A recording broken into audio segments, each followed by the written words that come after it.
Okay. Good afternoon, everyone. It is 1 o'clock, and I think we have a number of our members are online. I'm going to wait just a few more seconds to allow everybody to log in.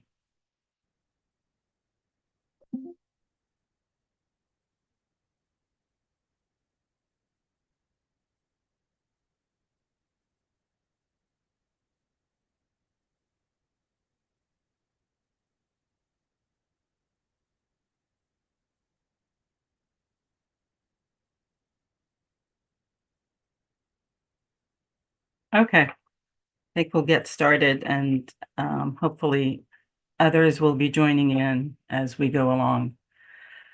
Good afternoon. My name is Sue Shalal, and I am the designated federal officer for the Science Advisory Board Environmental Justice Science and Analysis Review Panel.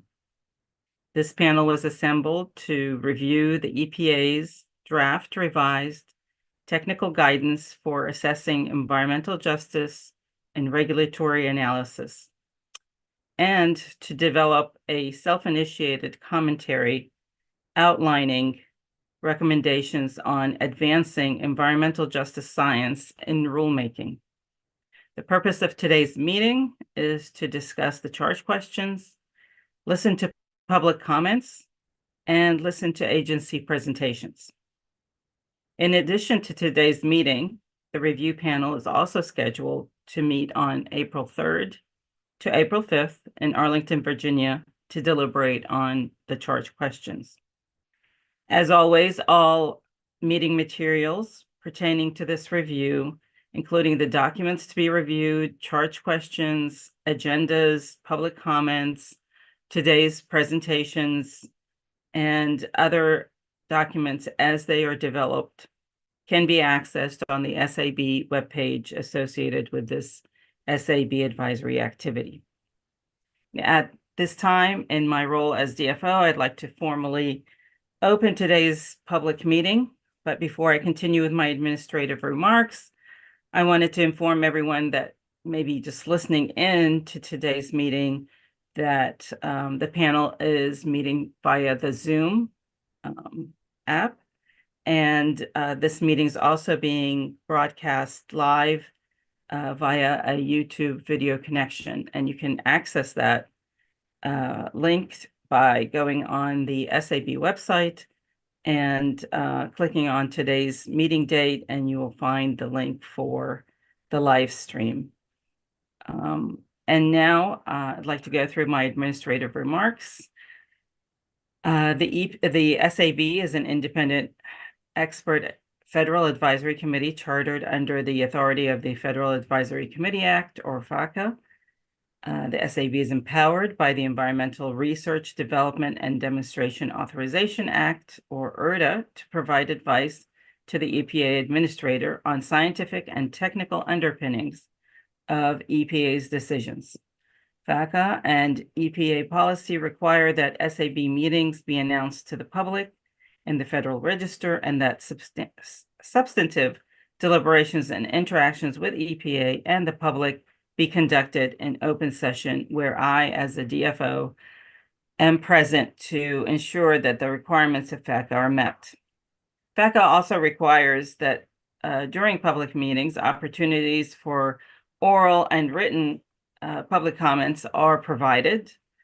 There is a public comment period noted on today's agenda. However, we do not have any public commenters that have registered to present oral comments today. Members of the public still have the opportunity to provide written comments throughout the advisory period, where written comments will be distributed to the panel and posted on the SAB website. Minutes are also prepared to summarize discussions during our meetings in accordance with the requirements of FACA, and they will be posted again on our SAB website. The SAB consists entirely of special government employees appointed by EPA to their positions, and as government employees are all the members are subject to applicable ethics laws and implementing regulations. And the SAB staff office has reviewed the confidential financial disclosure forms submitted by panel members, along with other information related to their involvement in the development of materials related to the advisory activity under consideration.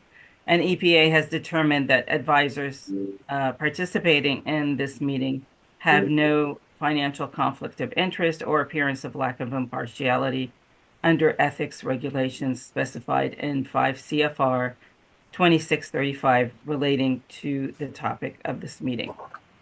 As a reminder, I'd like to ask anyone who is not speaking to please mute their microphones. And when you do speak, please do identify yourself in case folks are just listening in and do not have the video connection. Before I hand over the agenda to Tom Brennan, the director of the SAB, I'd like to go through the roll and see how many of our members are currently online.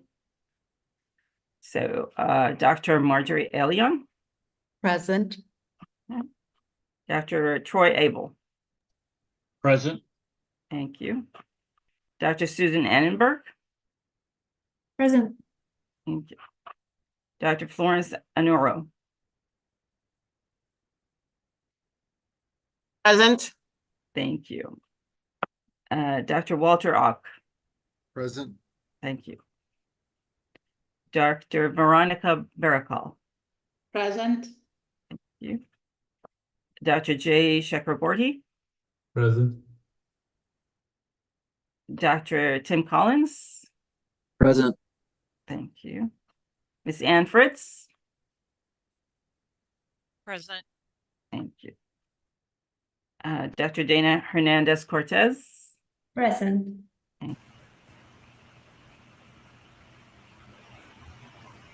Dr. Celine Hernandez Ruiz.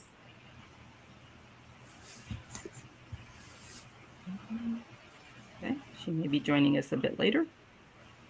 Dr. Elena Irwin. Here. Thank you.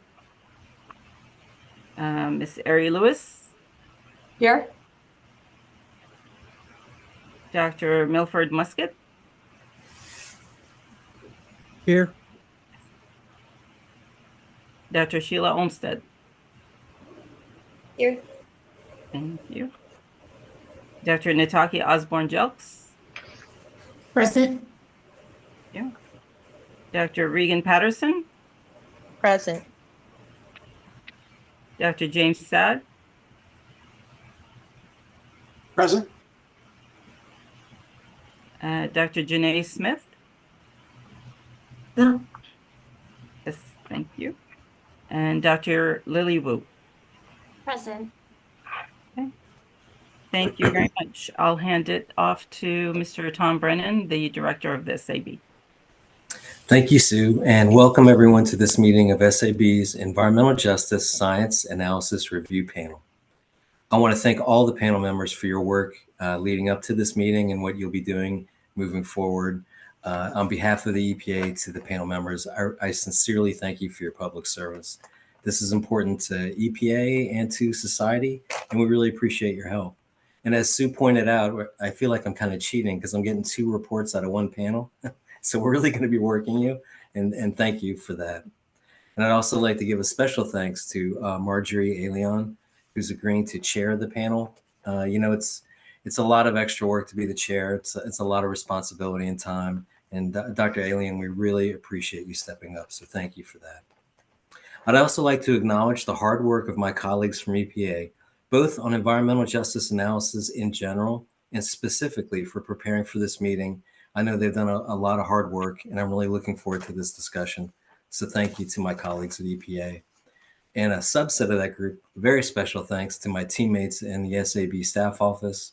It's such a terrific group of people. I can't tell you how lucky I am to have such great teammates. So thank you all for your efforts, and a special thanks to Sue Shalal, our DFO. Thank you, Sue, for leading this effort on behalf of the staff office.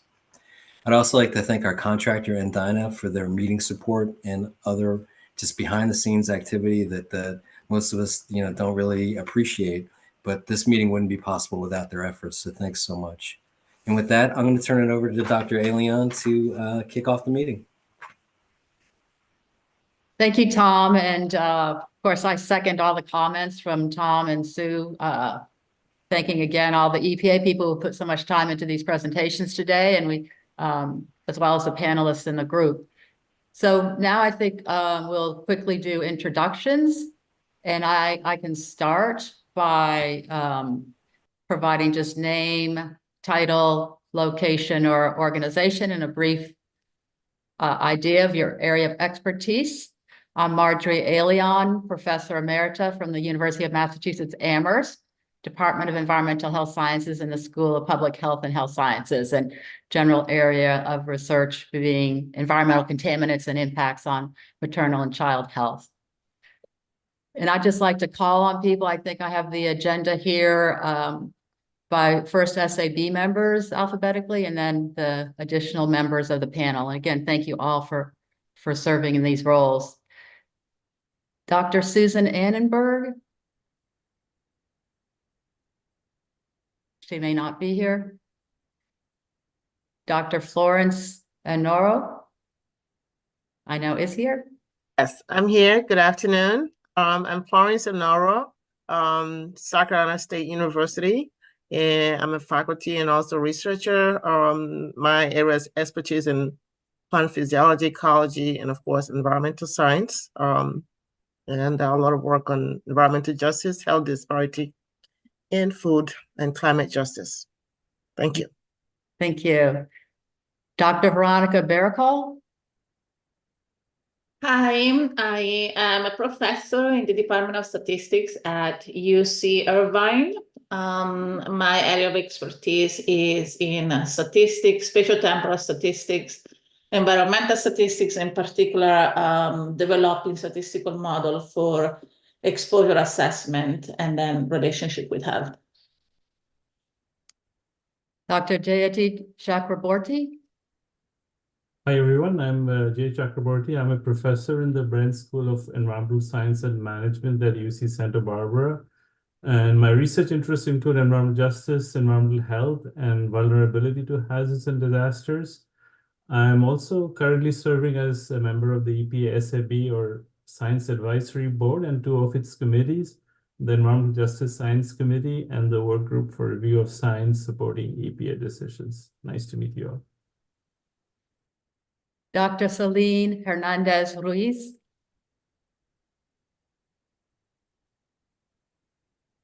Dr. Elena Irwin. Good afternoon, Alina Irwin. I'm at Ohio State University. I'm an environmental economist by training, and my research interests are in spatial economics, including spatial aspects of land use change, water quality, pollution, and integrated modeling. Director Lisa Lonefight. She may not be here yet. Dr. Sheila Olmsted. Hi, thanks so much. Yes, I'm Sheila Olmsted. I'm a professor at the LBJ School of Public Affairs at the University of Texas at Austin.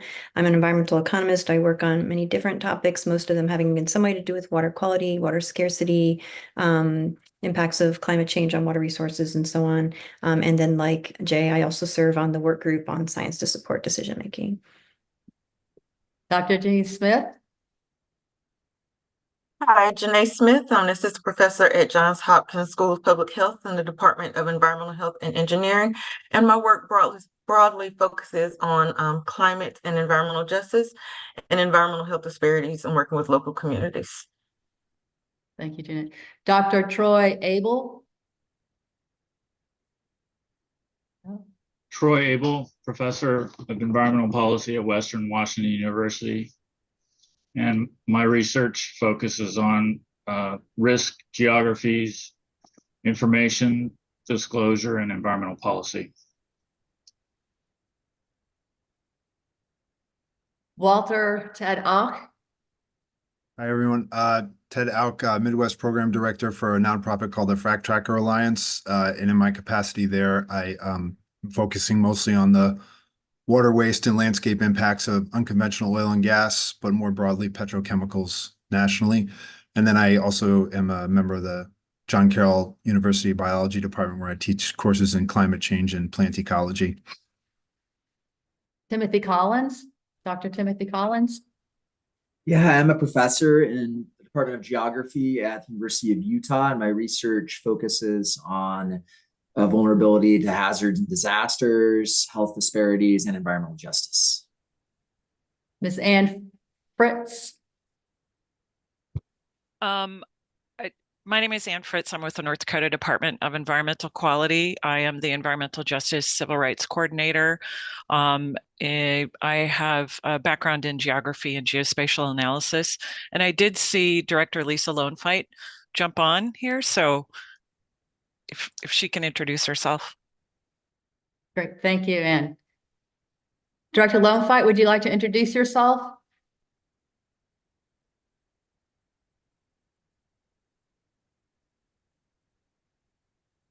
She's muted.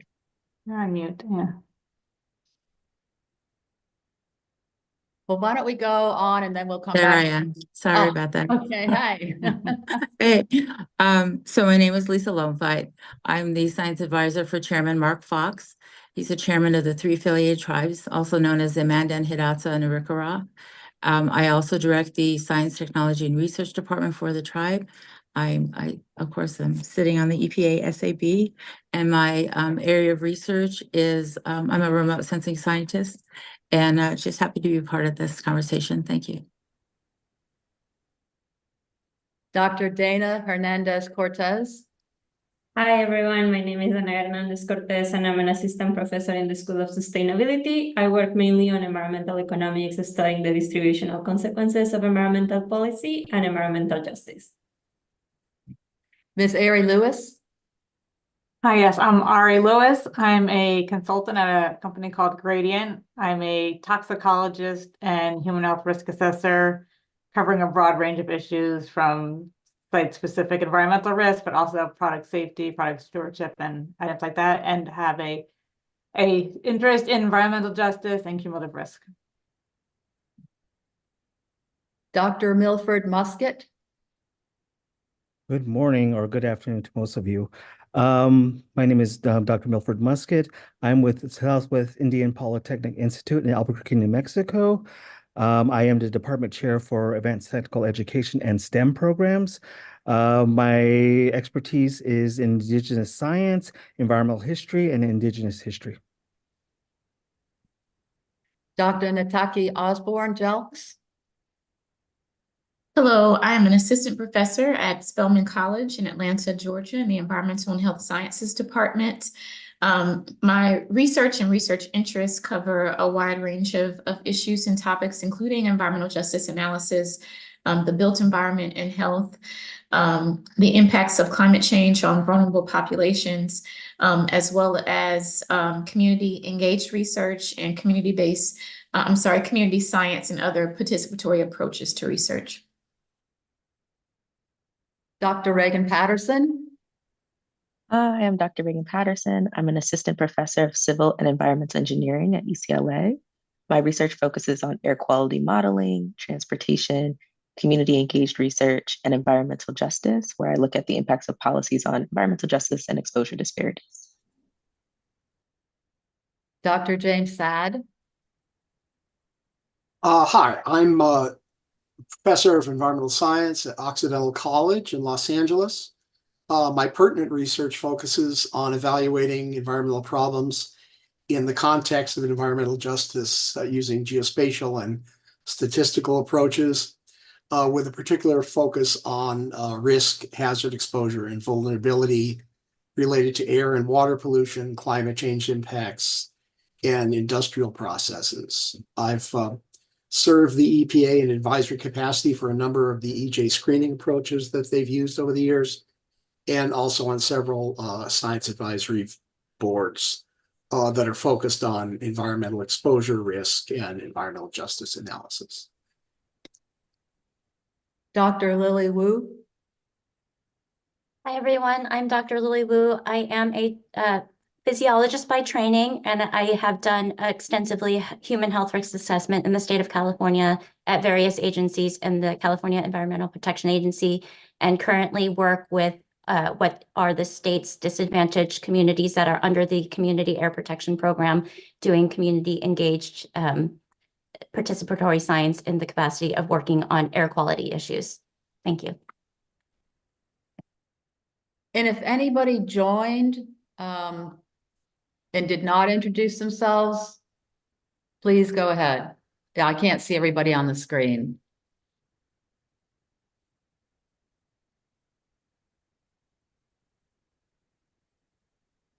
Okay, well, if not, then the next is to look at the agenda, just to review what we're going to do today and the timing for that. So after the introduction of panel members, there will be the EPA opening remarks and overview of EPA's revised technical guidance for assessing environmental justice and regulatory analysis. And I'll let all the presenters introduce themselves if they would like to during their presentation. And after that, though, we'll have time for clarifying questions from the EJ SARP members. As Sue mentioned, there are no public comments, so we have a little bit extra time if we need it for some of these sections, and we'll see how it goes as the discussions really are started. We have a 10-minute break between this presentation and the next presentation. And after that break, there'll be a presentation on the overview. I think it just of the EPA environmental justice analyses and rulemaking. So again, that'll be started. There will be several people providing that presentation. That'll be from about 2:55 or basically 3 o'clock till it'll be the majority of the meeting time. There'll be time for clarifying questions from members, again, EJ SARP members. 4:20 was scheduled for the public comments, but again, we might run a little bit behind if there's additional clarifying questions from the previous presentation. We'll have additional time here as well for some clarifying questions. And then we'll just go over at 4:45 scheduled to review the charge questions for the SAB self-initiated project and next steps for this panel. And then we'll adjourn by 5 o'clock, or we'll see how the time goes. And Dr. Shalal will take care of that as the designated federal official.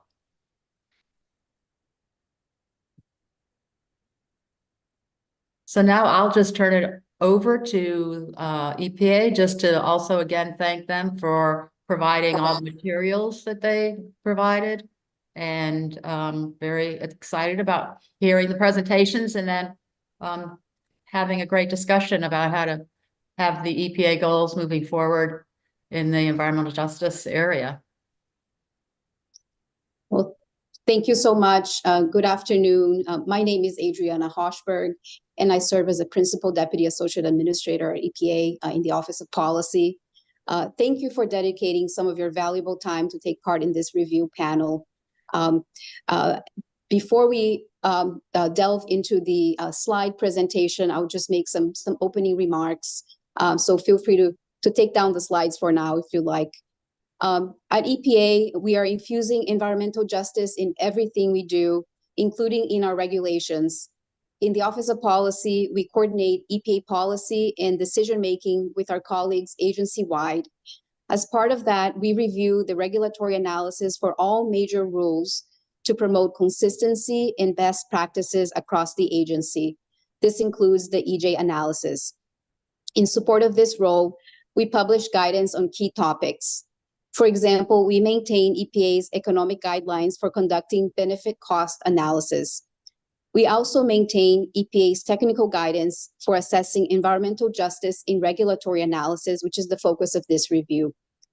Our goal is for agency decision makers to more fully understand what impacts a regulation will have on different sectors of the economy using credible science and analysis.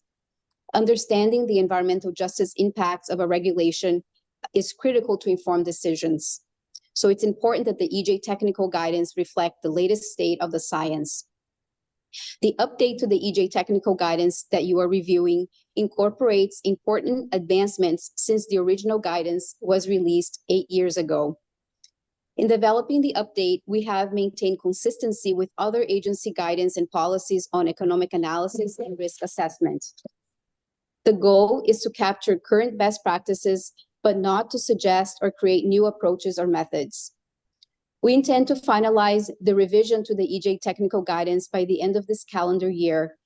We look forward to your recommendations to strengthen the guidance and ensure that we have a strong foundation for EJ analysis conducted for EPA rulemakings. Now, I will turn things over to my colleague, Dr. Ann Wolverton, who will provide an overview of the revised EJ technical guidance. Great, thank you, Adriana. Can everybody hear me okay? Great. You can put the slides back up. I'm gonna start walking through those. Great, you can go right to the second slide. Thank you. So I'm gonna share the presentation duties with a couple of my colleagues at EPA, Jennifer Sellers, who is a physical scientist in the Office of Air Quality and Planning Standards within the Office of Air and Radiation, and Dr. Pei-Li Lau, who is an economist in the Office of Policy. I'm gonna try to hit five. We're gonna try to hit 5 topic areas. I'm gonna begin by talking generally about rulemaking and where EJ analysis fits within that, and then give you some background on the EJ technical guidance generally. Then Jennifer Sellers is going to give you an example of the way the EJ technical guidance has been implemented within the stationary source air quality context. And then Dr. Lau is going to walk you through an overview of the main revisions to the technical guidance. We're actually going to take a break at that point to allow for questions about the revisions to the technical guidance. We've sort of slated about 30 minutes for that. And then I will walk through the charge questions and see if there are any clarifying questions on the charge. Next slide, please. So EJ analysis is relevant in many different contexts at the agency. We've developed technical guidance specific to EJ analysis within the rulemaking context. And there are a number of unique aspects to rulemaking that are worth highlighting. First, they're typically national in scope, as opposed to being focused on a specific place or location. And while it is true that for some regulations, there are only a few sources that are being regulated, it is often the case that we might be potentially regulating hundreds of sources. In addition, one of the goals of analysis to support rulemaking generally is to characterize both the baseline, or what the world looks like without the regulation, as well as the impacts of the proposed options. So we do this through benefit cost analysis. We think about economic impacts. And then here with EJ analysis, we're also concerned about the baseline and impacts of proposed options for communities with EJ concerns. The other piece that can sometimes present a challenge is that there is a high bar for both the data quality and peer review that are set out in various guidelines, both EPA guidelines as well as more general guidelines for federal agencies. Next slide, please. It's not any surprise to this group that EJ has been a big priority for EPA over the last few years. The administrator has asked us to infuse environmental justice and equity principles into everything we do. But he called out specifically in the context of rulemakings the need to assess the impacts to overburdened and underserved communities as part of the regulatory development process, and to, when statute allows, consider regulatory options to maximize benefits to those communities. I do want to mention that an important piece that he also called out was the need for early and more frequent engagement. The focus of this technical guidance is on analysis, but there is a section that speaks to how meaningful involvement can potentially influence analysis. There is a separate meaningful involvement policy that is in the process of being updated as well, separate from this effort. Next slide, please.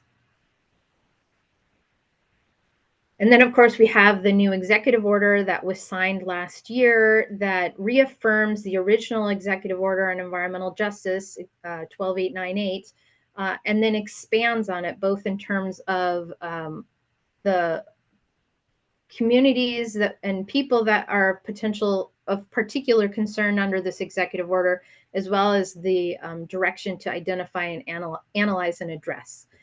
For the analysis piece of it, as with 12898, it asks us to assess the disproportionate adverse human health and environmental effects, but it expands on this notion by adding and calling out specifically the importance of thinking about climate change and cumulative impacts, historic inequities and systemic barriers, as well as barriers to accessing the benefits from federal actions themselves. Next slide.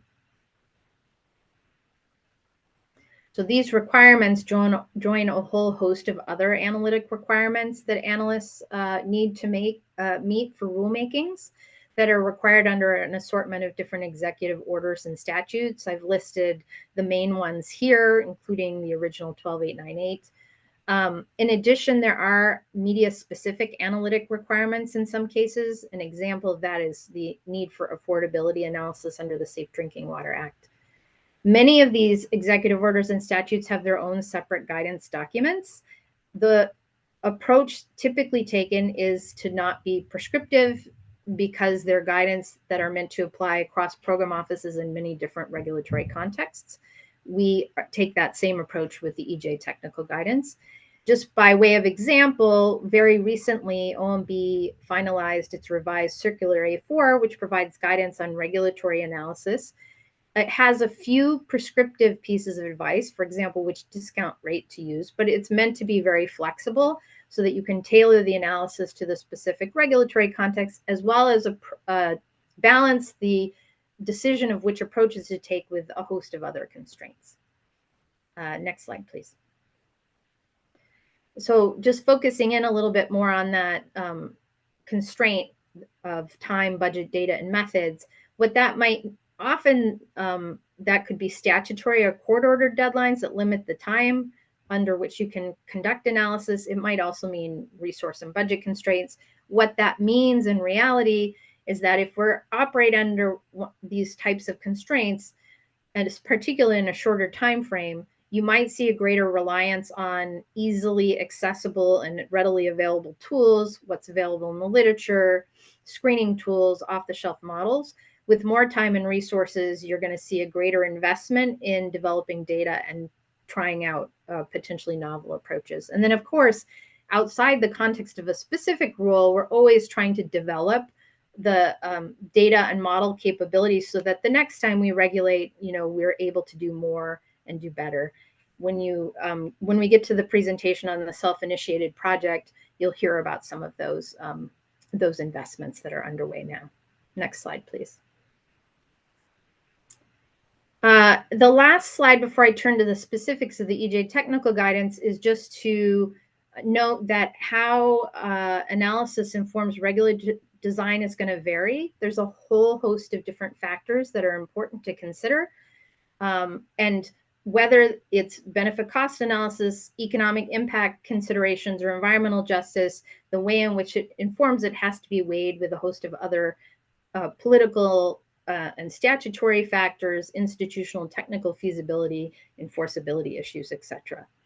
But at a minimum, we want to do the best we can with the analysis, given the constraints that we face, to inform the public and to also inform decision makers, even if they're limited in terms of the kinds of considerations for informing stringency, for example.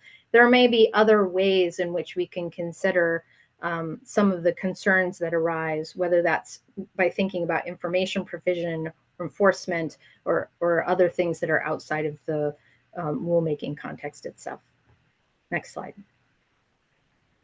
So now I'm going to turn to giving you some background on the EJ technical guidance. I know that there are a couple of the panel representatives that were on the original the review of the 2016 guidance, so that's very exciting to hear.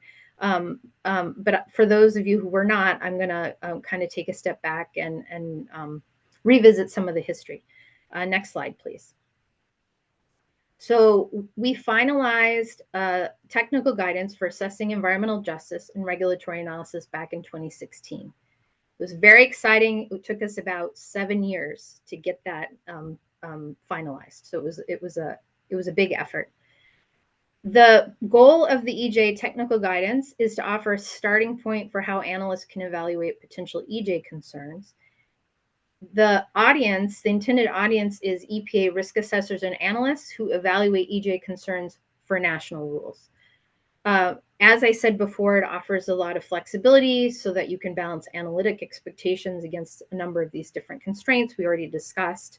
And it offers broad recommendations for conducting EJ analysis. I have not listed them all here, but an example is that while we say use best professional judgment on what analysis is possible and appropriate, if risks and benefits are quantified, we have an expectation that some level of quantified EJ analysis is expected. That is because often the risk assessment and or the benefits analysis are building blocks from which more disaggregated analysis is possible. And of course, we want to integrate consideration of EJ as early as possible into that analytic process. The goals of the revision are essentially unchanged from the original purpose of the EJ technical guidance. Next slide. So the technical guidance has been pretty well established within the agency. It's used regularly by analysts. You will see it cited regularly within the regulatory impact analysis, and questions that I'll touch on a little bit later are regularly called out within that as a way to guide what they're attempting to do in the EJ analysis. That said, Administrator Regan asked for a targeted revision to the guidance. Targeted because there was a desire to finalize the guidance within this administration so it can continue to inform and be relevant for what analysts do on a day-to-day basis. We want to have that targeted revision, however, reflect updates in the state of the science, any new terminology, priorities, and direction. And of course, if there's new guidance or existing agency guidance we didn't reference initially on human health risk assessment and or economic analysis, to integrate those into the document. The original version, which is, still exists and is the version that we continue to use on a regular basis until we have a revision, underwent extensive review and comment, including by the Science Advisory Board. We're following a very similar review process for the revision. Next slide. So I want to touch on a few broad topics that remain essentially unchanged in the revision, just to kind of set the stage for some of the changes that we've made. The first one is talking about the distinction between the role of the analyst and the role of the policymaker. And in particular, we make that distinction since the audience for this technical guidance is the analyst, so that an analyst understands that their job is to assess and present differences in anticipated impacts across population groups of concern for both the baseline and the regulatory options, using the best available data and methods, and then present that to the decision maker. Whether those impacts or risks are extensive enough to merit agency action is a policy call, not an analytic one. And so that is left it's called out as a responsibility of the decision maker. The extent to which EJ analysis influences the option, as I said before, is going to vary. Sometimes there are statutory constraints on what can be considered explicitly, but we think it's important to always try to explicitly characterize any trade-offs with other important policy goals or metrics so that when it is possible to consider, they have the full array of information in front of them. We asked a charge question explicitly about this in the initial review of the EJ technical guidance and received a lot of support for this distinction, and so we have retained it in the revision. Next slide. There are 3 main analytic questions that we ask analysts to attempt to answer. They basically boil down to Are there pre-existing EJ concerns that are relevant to the regulatory action? Are there potential EJ concerns associated with the different regulatory options under consideration? And then when you compare the two, are EJ concerns exacerbated, mitigated, or unchanged compared to the baseline? Now, the degree to which these questions can be evaluated varies a lot, and we are not prescriptive on the approach to utilize. We have a set of best practices, and then we have, in various chapters, tried to pick out the key analytic and methodological issues that analysts should think through when deciding on which approach to take. And then, as I said before, the program offices are really responsible for tailoring this advice to their specific regulatory context. We can't speak to every possible issue because the guidance is designed to be general enough that it will apply across to all of the program offices within the agency. These are regularly used to frame the analysis, and while we've made some small changes to clarify the language in the questions, they also remain essentially unchanged.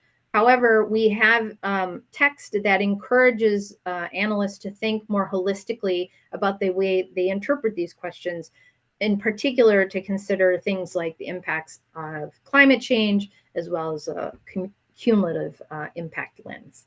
Next slide. Another important framing device for the technical guidance are the concepts of vulnerability and susceptibility. In, I believe it's chapter 4, we talk about the key factors that make certain specific populations more vulnerable or more susceptible to environmental stressors. We have updated that section and definitions that are taken from relatively recent EPA guidance documents, but this is a section and kind of a motivation that also was in the original guidance as well. Next slide. So when you take this set of 3 questions and you think about the importance of thinking about it from a vulnerability and susceptibility lens, this is just an example of how, from a very broad level, one might approach trying to assess both what's happening in the baseline and then what are the effects of the rule.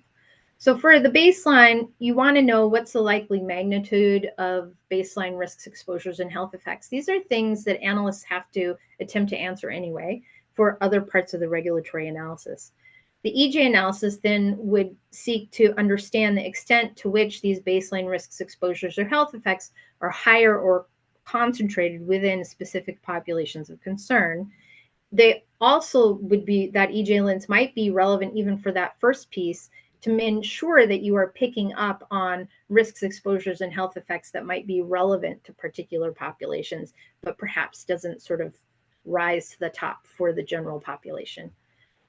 We also want to understand the extent to which multiple chemical or non-chemical stressors are already affecting populations of concern.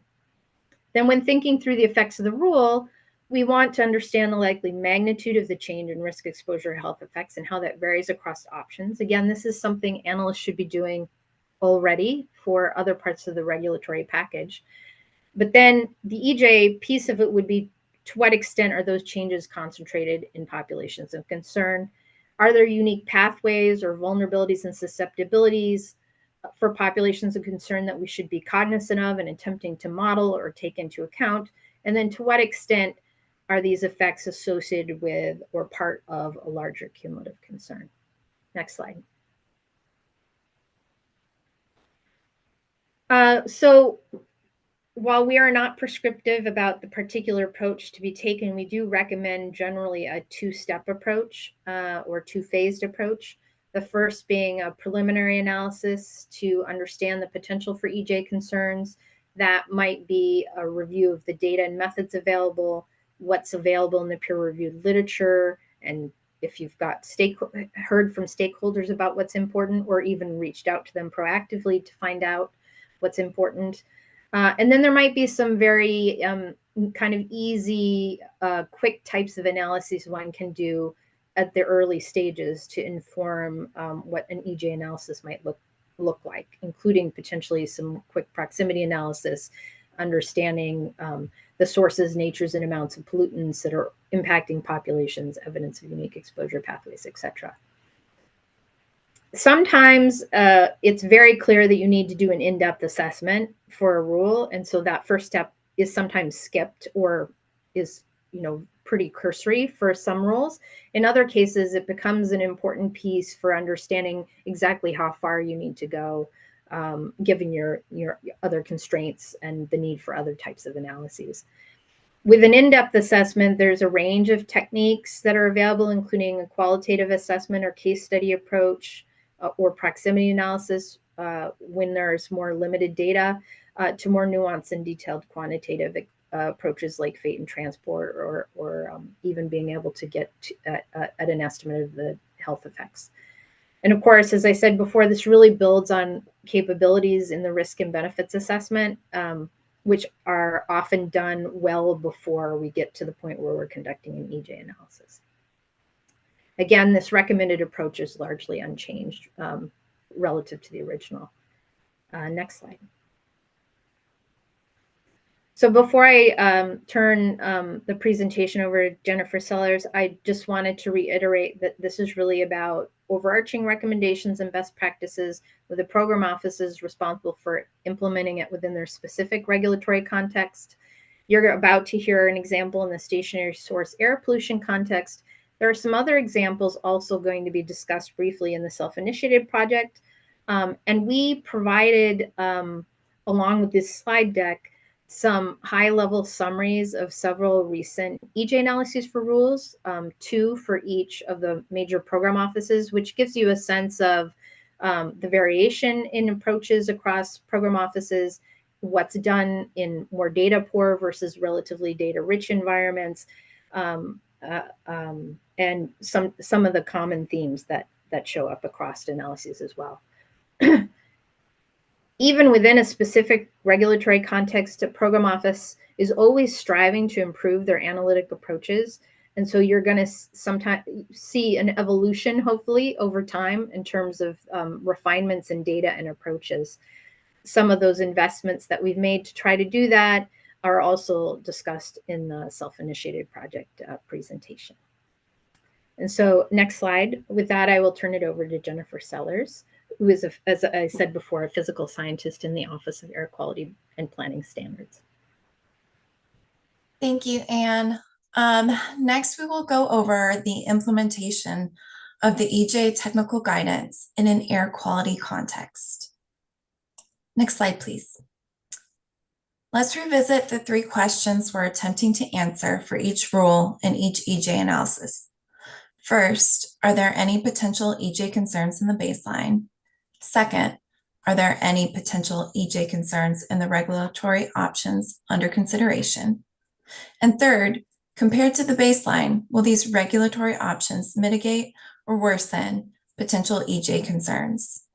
Our ability to answer each of these questions is case by case and based on the availability of data. Next slide, please. Each of OAQPS's EJ analyses are informed by the type of pollutant, the availability of data, and our developing methodology.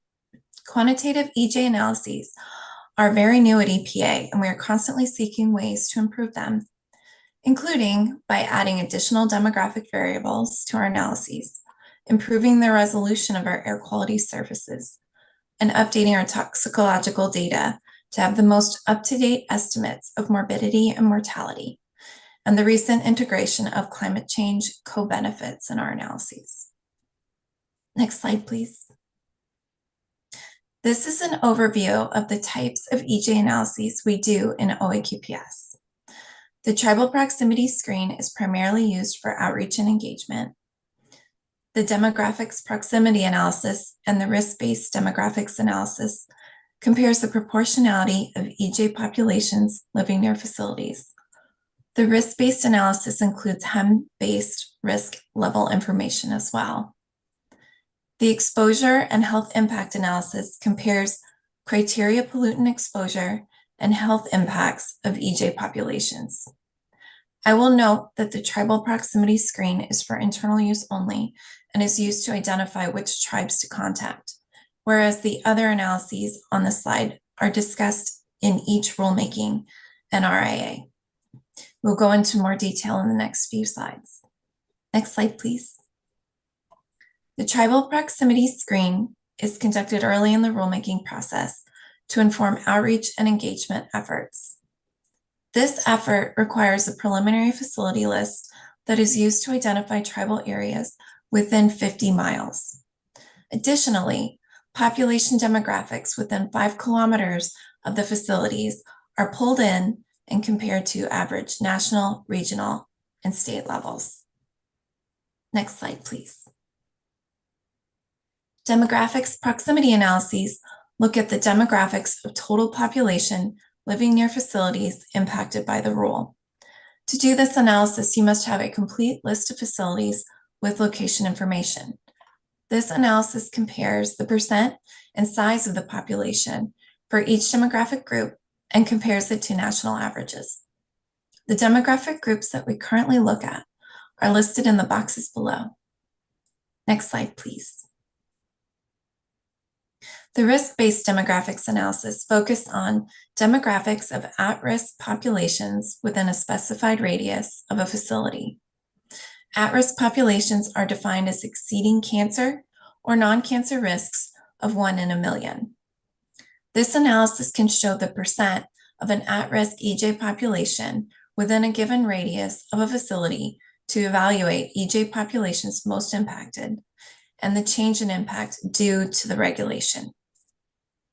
This analysis is more data intensive than the previous two and requires facility location information and emissions data. Next slide, please. The PM and ozone exposure and health impact analysis requires air quality services as inputs into EPA software that calculate the risks and the benefits. This analysis can be used to evaluate pre- and post-rule population exposure and risks. The demographics we currently look at are listed on the slide. The outputs from the analyses can be visualized for evaluation. This is shown on the right side of the slide. The first figure shows the national average exposure or risk for each demographic group. This allows us to look for disparities at the national level. To take a deeper look at the data, we look at the distributions for each demographic group as compared to a reference population, as seen in the second figure. Next slide, please. In OAQPS, we are leading the way in EJ analytics, and the framework is how we do these analyses for our programs given the guidance from the EOs. We have used the EJ analytics framework for several roles listed here. Our approach includes air quality, risk, and health impact analyses using OAQPS tools and models. For each application of this approach, our aim is always to develop and improve our EJ analytic capabilities. Thank you. And now I will pass it on to Paylee. Great. Thank you, Jen. Next slide, please. Okay, so for this part of the presentation, I'll go through each of the chapters of the technical guidance and give a brief overview of what's contained in each chapter and the main changes. As you can see from the table of contents, the guidance has 7 chapters. And from an analytic perspective, chapters 5 on the human health risk assessment and chapter 6 on conducting the EJ analysis are the most substantive sections. Next slide, please.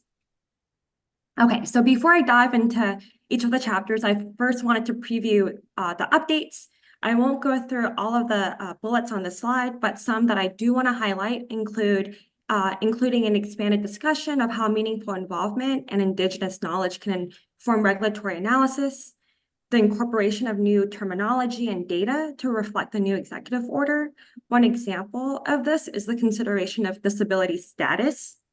We also introduced the idea that differential monitoring, compliance, and regulatory enforcement might play a role in the level of exposure that different population groups might experience. Furthermore, we've expanded the discussion on why some population groups are more vulnerable to climate change, as well as the discussion on hotspots as a function of existing conditions, including discriminatory land use policy. Next slide, please. Okay, so the first chapter is the introduction. It's pretty brief and straightforward. It provides the background and outlines the main objectives of the technical guidance document. Key amongst the general points in the introduction is that this document is intended to be used alongside other EPA guidance documents, including those that already exist on human health risk assessment and economic analysis. The guidance document is focused on how to integrate EJ into these processes and attempts to be consistent with the science and analysis that's laid out in those broader documents. Some of the changes in this chapter include emphasizing the importance of integrating EJ into the rulemaking process early on, and also updating the description of the specific analytic requirements from new executive orders for the conduct of EJ analysis. Next slide, please. Okay, so in chapter 2, this section provides an overview of key definitions and some discussion of the data that are collected that would be responsive to measuring or characterizing different groups. Some examples of the concepts that are discussed and defined in this chapter include the phrases EJ concern, disproportionate and adverse. This chapter also discusses many of the major population groups of concern that are highlighted in Executive Orders 12898 and 14096, such as race, ethnicity, low income, disability, and subsistence populations. There's also a discussion at the end of chapter 2 of the way in which meaningful involvement can inform analytics.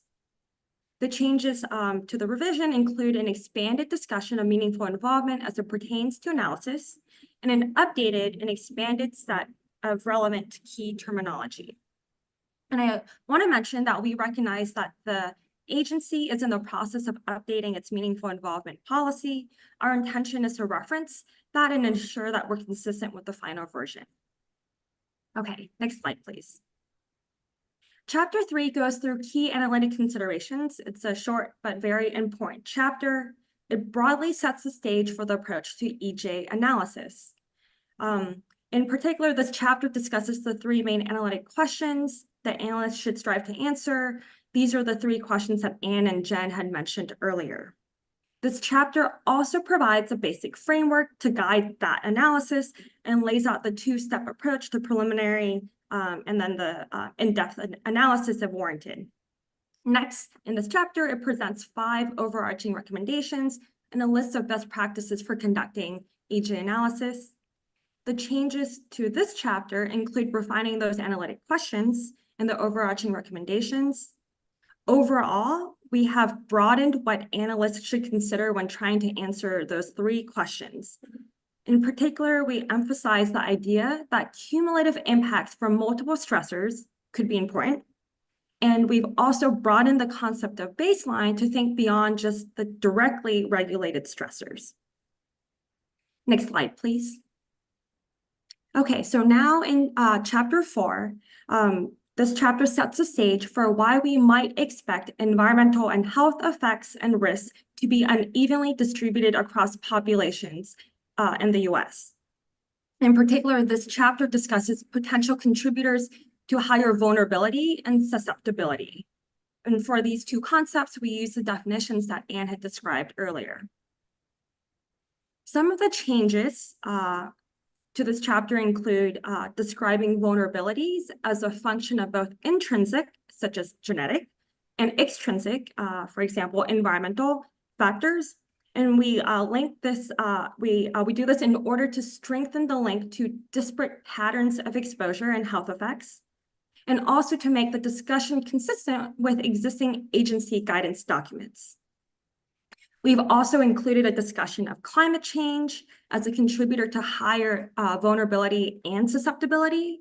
And we've also included differential monitoring, compliance, and enforcement as a potential factor that could contribute to increased exposure. Next slide, please. Okay, so up until this point, we've been primarily focused on the EJ analysis. Now, here in chapter 5, we turn to the human health risk assessment and consider how we can incorporate EJ into the planning phases of this assessment. I want to mention that human health risk assessment, or HHRA, is distinct from the EJ analysis, and this assessment happens earlier in the regulatory process. Now, depending on how the risk assessment is framed, its results or potential inputs into the EJ analysis, the more that EJ is considered when deciding when deciding how to frame the risk assessment, the more the results of the risk assessment can likely be leveraged for the EJ analysis down the road. There's existing guidance on how to conduct HHRAs more generally. The goal of this chapter is to focus in on where the assessment can integrate EJ considerations. Specifically, this chapter strives to provide guidance on the modeling and data needs for evaluating EJ concerns, and where specifically within that broader human health risk assessment process, EJ concerns could be identified and potentially incorporated and analyzed. As for the changes that we've made, we have substantially reorganized this chapter, hopefully to make it more accessible to the reader. In our revisions, we have clarified the text so that it's much more targeted on EJ and risk assessment. We've also expanded the discussions of cumulative impacts within the limits of existing agency guidance, as well as discussing the possible role of participatory science. Now, we recognize that particularly in the context of a rulemaking, where we have data quality guidelines and other expectations, figuring out where and how participatory science can be used is still evolving, but we anticipate it will play a larger role in the future, and so we've included a discussion of it as an emerging area. Next slide, please. Okay, so chapter 6 now turns back to the EJ analysis.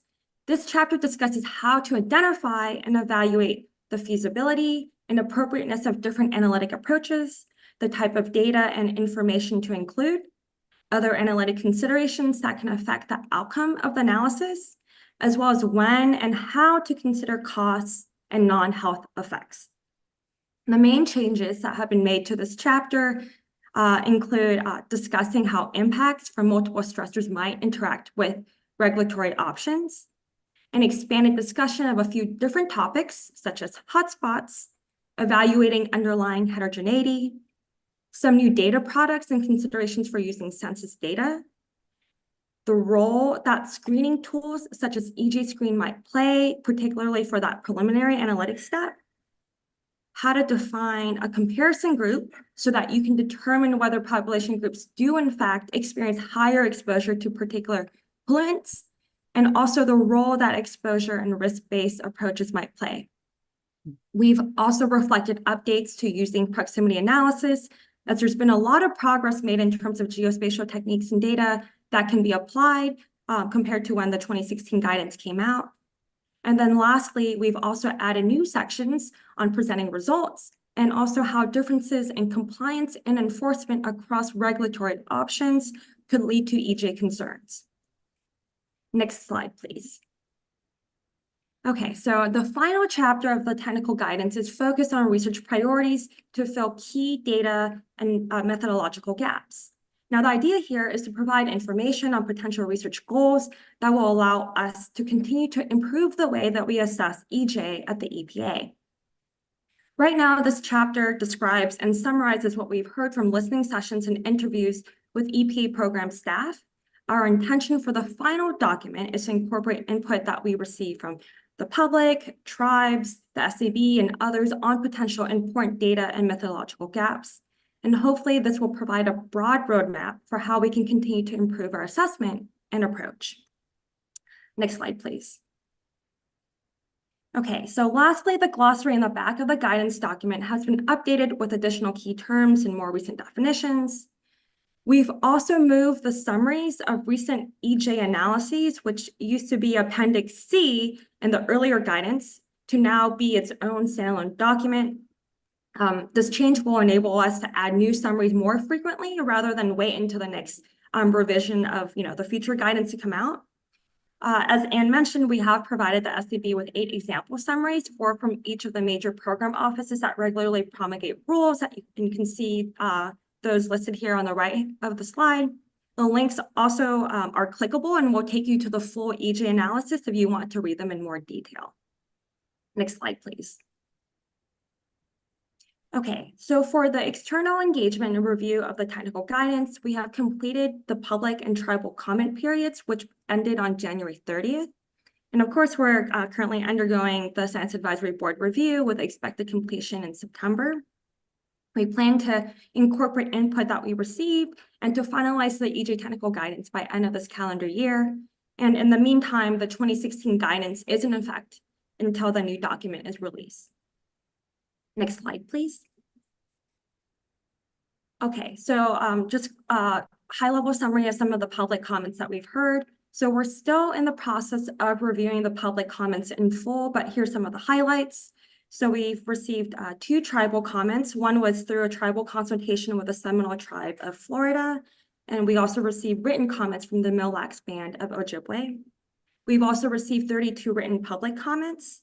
Of those, 11 were from local or state agencies, 7 were from industry associations, 6 from public health or environmental associations, and the remaining 8 were from individuals or academic institutions.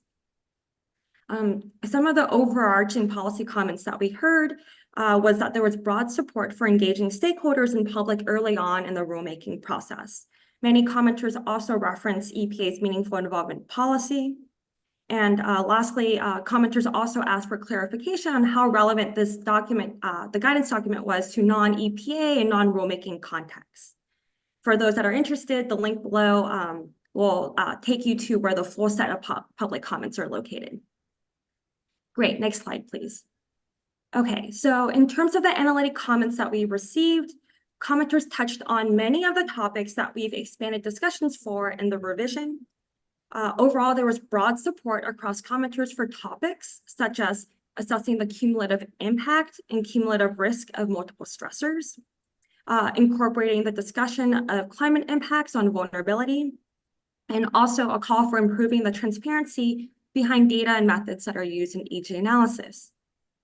In other cases, there wasn't a clear consensus on how to treat a particular topic.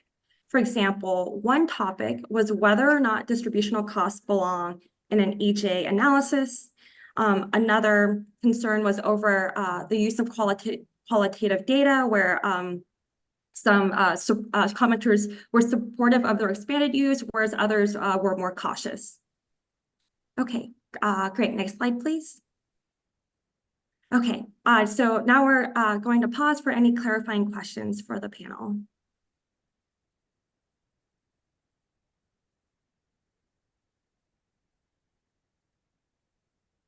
Great. And if you want to take the slide deck down, at least while we're doing the Q&A portion, that'd be great.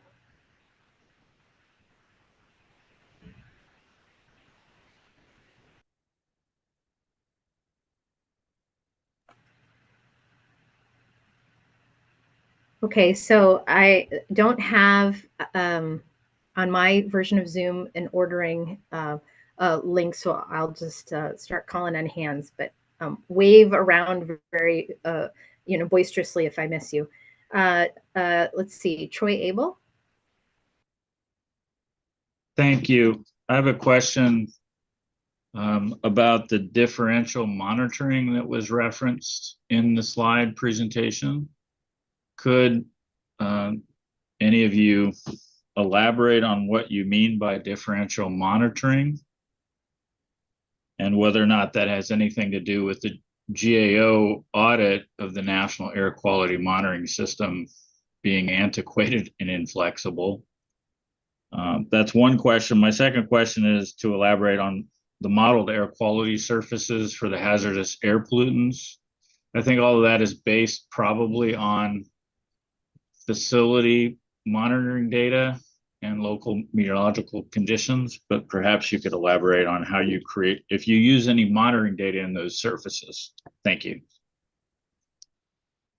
Great, thank you. So with regard to differential monitoring, of course, we're not talking about anything as specific as the air quality monitoring network that we have available.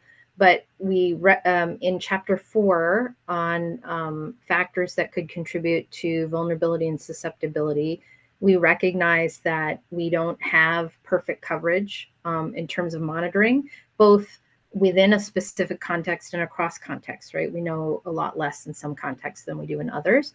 And that in and of itself might lead to higher exposures in places where we have less information. And then in addition, in chapter 6, we wanted to encourage analysts to also think about how there's the potential for differences across regulatory options. The ability, for example, to build monitoring capabilities or think about whether certain options are easier to enforce could vary across regulatory options in ways that result in further inequities.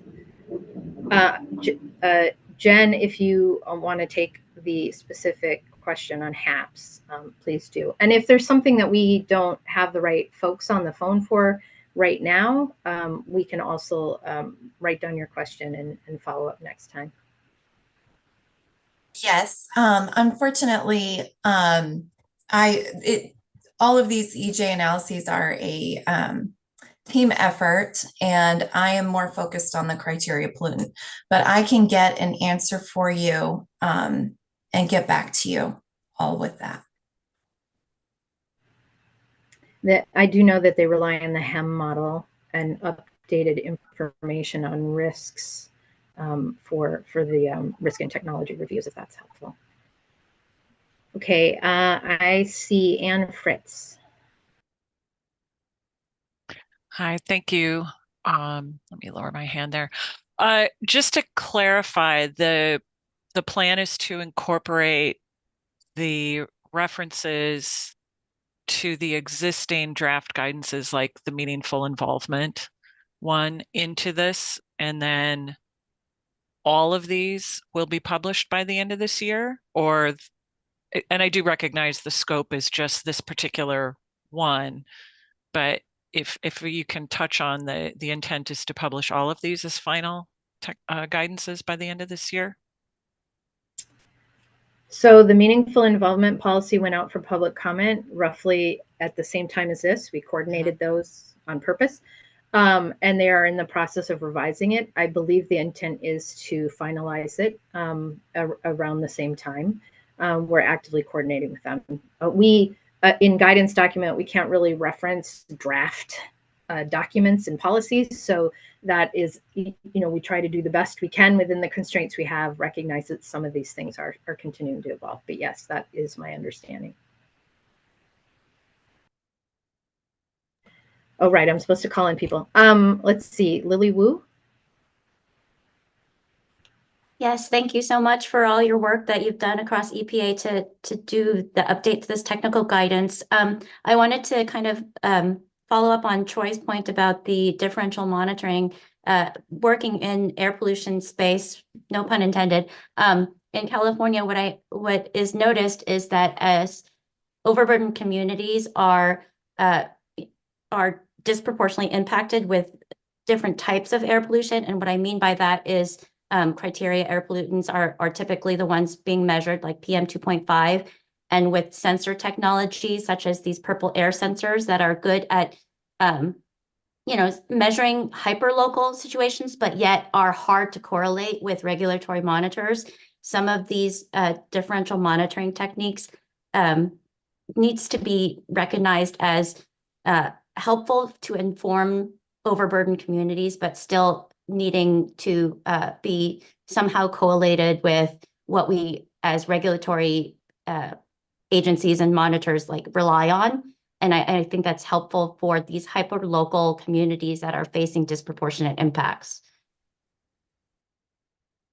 Great, thank you for that comment.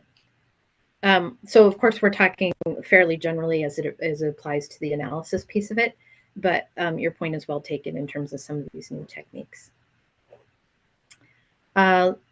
Sheila Olmsted. Thanks so much. It was just a really superb overview of what's going on the analysis side.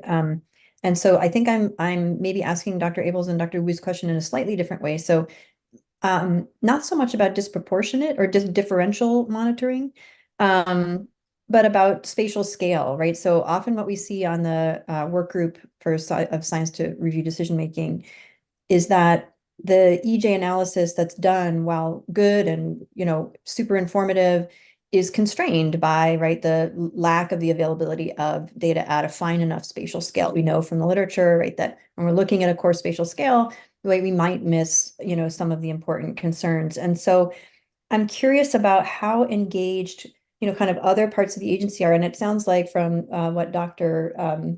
Paley Lau talked about, maybe I can look at that last chapter she summarized, right, where you're talking about kind of this piece of it. But how engaged, so, there's a difference between using the existing data to include EGA and regulatory analysis and doing a better job at that, right? And it sounds like that's mostly the scope of what's going on with the new guidelines, and how to design a data collection infrastructure so that EGA impacts can best be measured. And that's, I'm just interested in kind of coordination across the agency with that second piece, so that, the classic examples when we view rules like the vehicle emissions standards and so on, where like a lot of those, those impacts are going to be very, very local, and it's just not really possible with the existing data collection infrastructure to say much about that.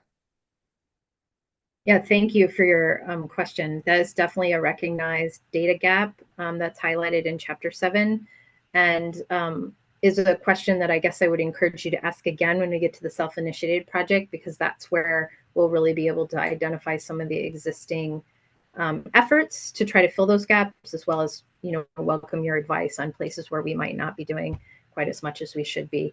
I do know that, we read and have discussed the SAB comments on the heavy duty NOx 2027, rule. We saw those and the desire for thinking about local gradients for pollutants like NOx, where we're definitely constrained by data. And so the agency is actively thinking through that space. Some of the air colleagues will actually on the call for the self-initiated project, so they're probably better equipped to respond in terms of the specifics of what's going on in that space. Terrific, thank you. Dr. Onoruo, sorry if I mangled your last name. I think you did good.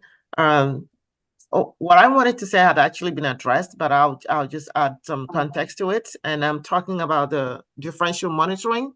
My understanding from that issue as a contributor to EJ concern is the fact that the overburdened communities and tribal communities, and especially in the rural areas, are typically left out of the monitoring system, and their issues, environmental exposure and risk are not captured by the current data, and that actually compounds the issue, the environmental problems that they have, and that's why it has to be addressed because they're not captured, and they're already overburdened. So the longer we wait to capture what's actually going on in those communities, then the more environmental issues and impacts, health impacts it will have.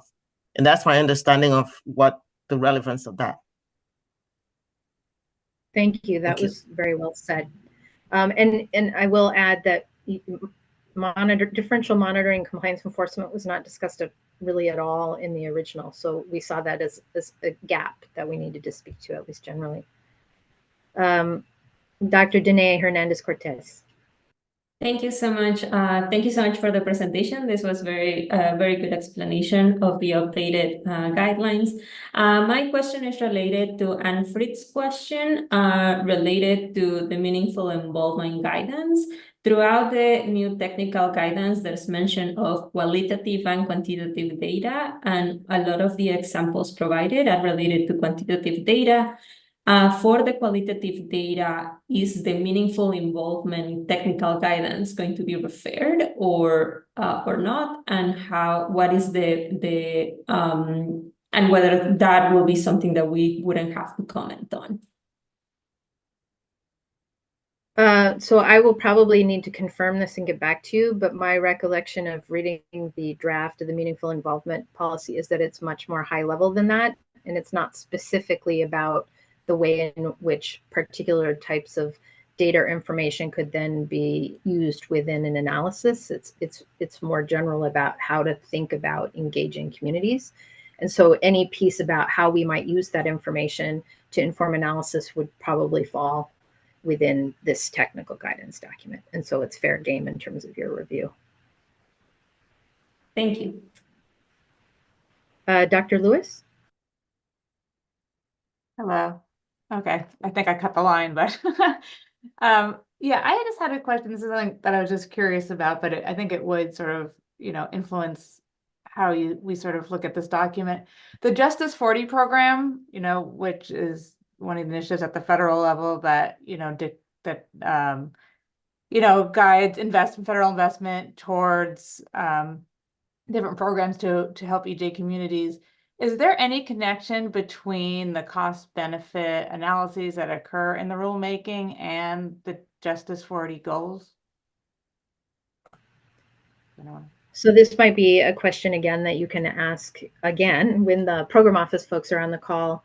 But we, while certainly there are some efforts that are actualized through rulemaking that would then be kind of big programs that we would expect to deliver benefits under Justice 40, the benefit cost analysis kinds of calculations that are done for Justice 40 are distinct from what we do for rulemaking. And one important distinction, for example, is that the way we approach analysis for rule would be national in scope.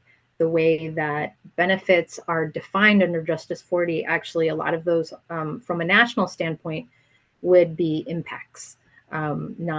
So for example, you might worry about on a local scale what's going on with jobs and other things. They also, Justice 40 entails, as least of the initial priority programs, a lot of programs that operate through grants or through replacement of lead service lines or other kinds of infrastructure improvements. So they're a little bit different. We do have a little bit of a discussion in Chapter 6 about the reasons why we think some of the screening tools that have been developed for Justice 40 are harder to use or apply within the rulemaking context. The underlying data, of course, is valid and actually underlies EJ screen as well. But for example, they really need a definition of what it means to be disadvantaged for Justice 40 because they're, by its intent, trying to prioritize certain projects and ensure that a certain proportion of benefits are accruing to those communities. Whereas with an EJ analysis for national rules, we're trying to more broadly characterize who these communities are and what the impacts might look like.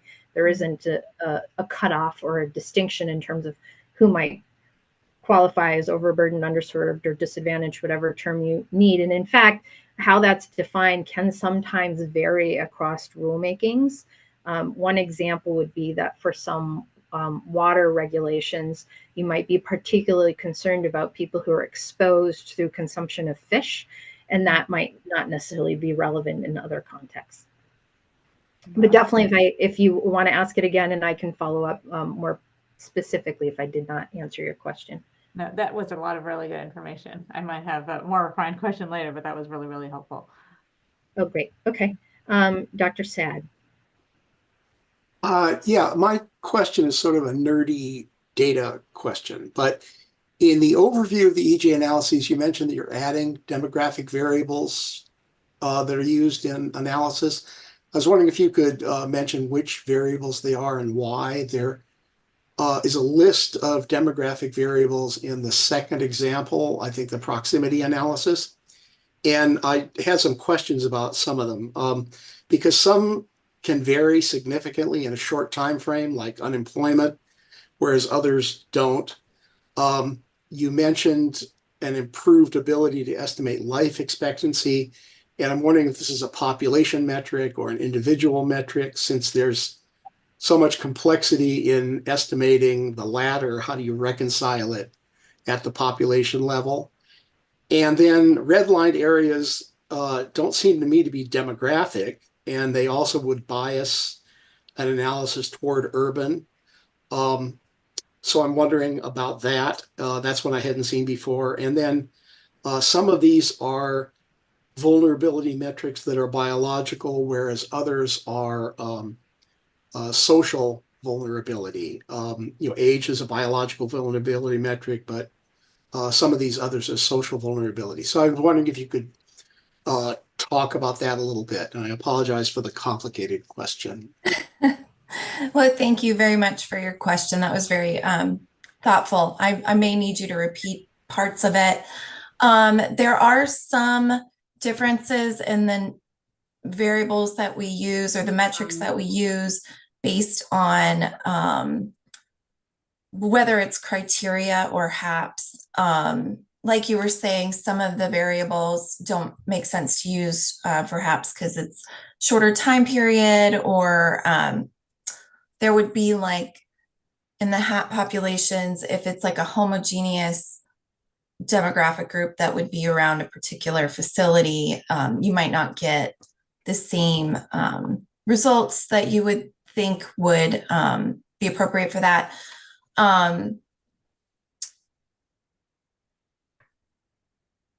For life expectancy, we have added that one more recently as a, in response to the most recent EO, which asked us to incorporate cumulative impacts.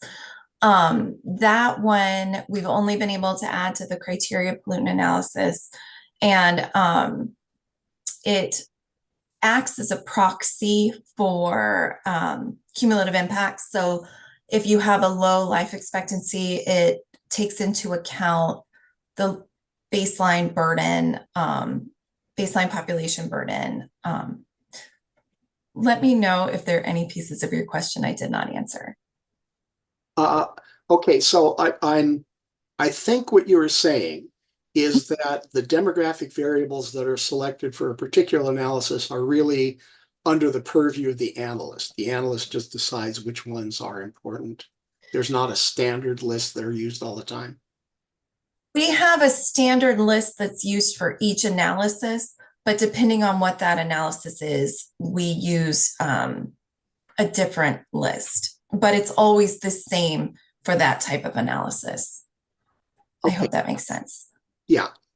And then as far as life, I'm really confused about life expectancy. And yes, there are lots of drivers of life expectancy that have nothing to do with cumulative exposures or cumulative impacts. So I'm still having trouble understanding it and understanding how you reconcile individual level factors to a population group.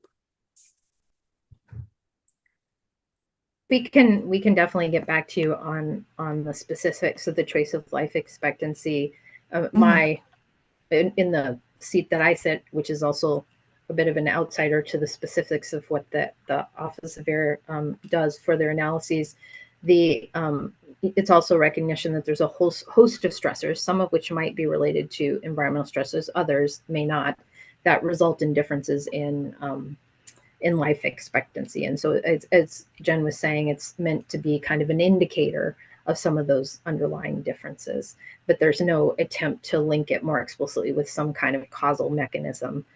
It's used in the proximity analysis, and a lot of these variables are taken from census data products in particular. So they are kind of aggregated up to that more that different spatial scale. The redlining part is a nod to something in the executive order as well, which was this role that historic inequities and systemic barriers might play. But of course, not every city was redlined, and so they have both a distinction between redlined and non-redlined areas, as well as within those that were redlined, a distinction in terms of the Hulk rating that they received. But again, it's meant to be an indicator to see if there's anything else going on there that would outside of what is the particular focus of the regulatory policy. Okay, thank you. Dr. Onoruo, did you have another question? I just wanted to add to what's been said about the life expectancy and looking at it from an EJ lens. And my understanding again is that the recommendation is that you don't just look at one particular factor. For example, in the intrinsic factors and extrinsic factors, the biological factors such as age and genetics, combined with socioeconomics status and other factors that are not biological. When you combine them, there's an interaction between those, and you can have a more holistic, you can holistically address the EJ concern when you combine those factors. And that's basically what this it's trying to address. That currently you look at one factor independently and you don't get the whole picture. But when you combine it, and for example, the intrinsic and extrinsic factors together, then you do address the EJ concerns or contributors to environmental exposure and impact from a more holistic point of view. I just wanted to add that. Great, thank you. So I don't see any other hands, but that doesn't mean there aren't any. So please speak up if I missed a hand.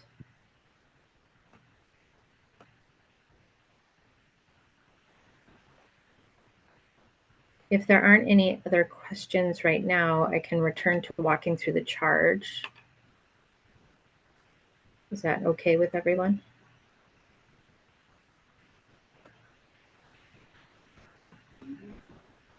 Okay, well, if you can put up the slide deck again. I think yeah, thank you, perfect. So I just wanted to quickly, you all have seen the charge questions, but I wanted to walk through them to make sure that they're clear. And then, and of course you are, as an SAB panel, free to weigh in on any science questions, even if we didn't ask you about them. But these are the 7 questions that we formulated. The first one is an overarching question. Then we have a question that's kind of targeted to each specific chapter. So the first charge question asks for your overall impressions with regard to clarity and technical accuracy, and in particular, ask whether there are any topics that warrant more discussion, or if there are any inconsistencies or inaccuracies in the way an issue or topic is discussed within or across chapters. The second charge question is about Chapter 2, which discusses key definitions and the way meaningful involvement might inform analysis, and in particular, ask the panel to provide feedback on whether the discussion provides sufficient background for analysts and if there are additional definitions that should be included. Chapter 3 includes the 5 overall recommendations and list of best practices. We ask whether these reflect sound scientific principles and the technical literature, if there are any analytic recommendations that should be added or removed. Next slide. Chapter 4 provides a brief overview of those contributors and drivers of greater risks and health effects from environmental stressors for population groups of concern. We asked the panel whether the discussion adequately reflects the state of the literature and if it's clear and technically accurate. For Chapter 5, which is really focused on how to integrate EJ considerations into the planning phase of a human health risk assessment, we ask if there are any additional technical considerations that should be enumerated, and if the scoping questions adequately identify opportunities for incorporating EJ into a human health risk assessment. Next slide. Chapter 6 is about analytic considerations for assessing EJ concerns in the context of a regulatory analysis. This is really the EJ analysis portion of the document itself. We ask whether these analytic considerations are appropriately identified and discussed, and if there are considerations that should be added or removed from the discussion. And then the final charge question is about the key method and data gaps. We ask the panel what you see as the key method and data gaps for analyzing the impacts of regulatory actions on communities with the EJ concerns. And then in addition, right now, the chapter does not offer an opinion on what should be prioritized. We ask the panel to weigh in on whether which of these gaps you think should be prioritized in the near term or longer term to improve how EPA analyzes EJ impacts of regulatory actions. I think that's my last slide, at least I think. So we can, if there are clarifying questions about the charge, I'm happy to answer those. And as I said before, you're of course free to opine more broadly than the specific questions that we ask.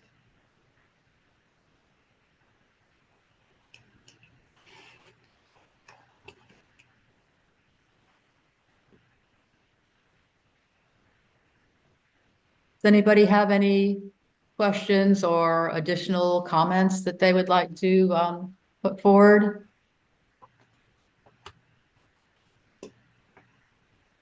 Jenna, go ahead. Thank you. I just have one clarifying question for charge question 7. For this charge question, is this analysis within the technical guidance, or is it analysis that we have found to, like, some of these methodological concerns that we have found in the literature at large?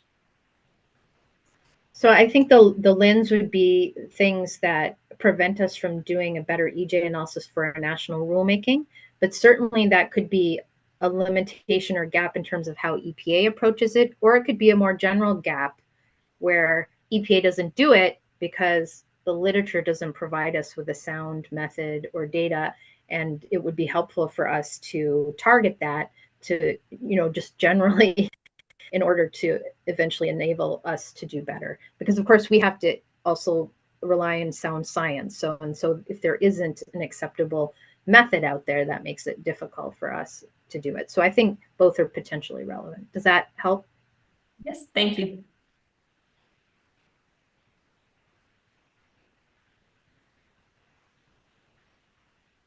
Dr. Wu?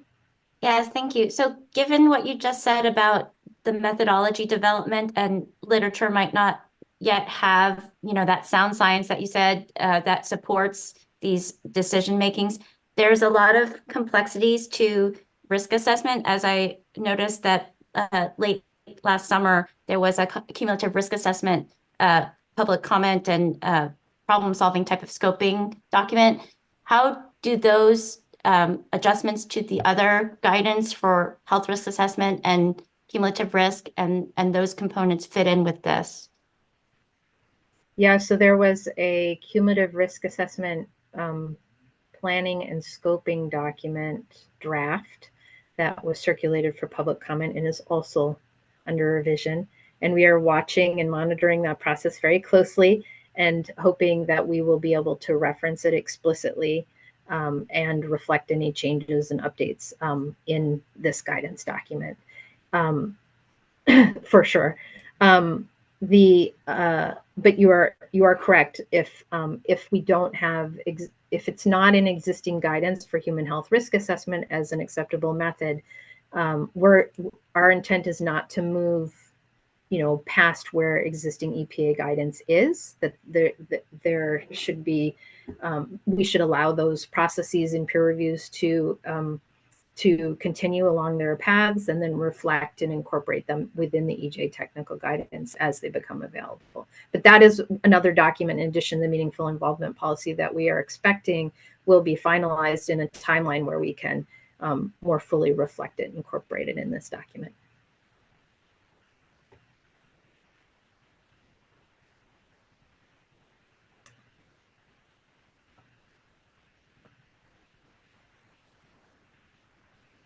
If there aren't any additional questions, and I don't mean to cut anything off. Oh, good. Okay, Dr. Irwin.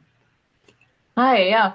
Was just wondering on charge question 7, if you could just clarify for me, the wording is, what do you see as key methodological or data gaps?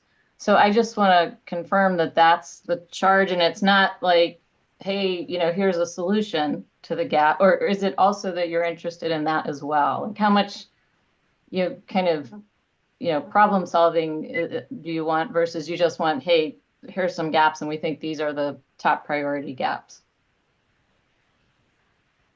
So I think the way that Paley described it earlier is right on, which is we're hoping to use this as a type of roadmap to inform and prioritize research going forward that would help us fill those gaps. So proposing solutions, if there are ideas or paths that you think are more fruitful to pursue than others, would certainly be welcome. But it might be a heavy lift to provide the full solution in the course of the board's deliberations. But certainly, if you have ideas about not just this is a gap, but also these seem like better paths to follow than these other paths, you have opinion on that, that sort of direction is of course very welcome. Okay, that's helpful. Thanks.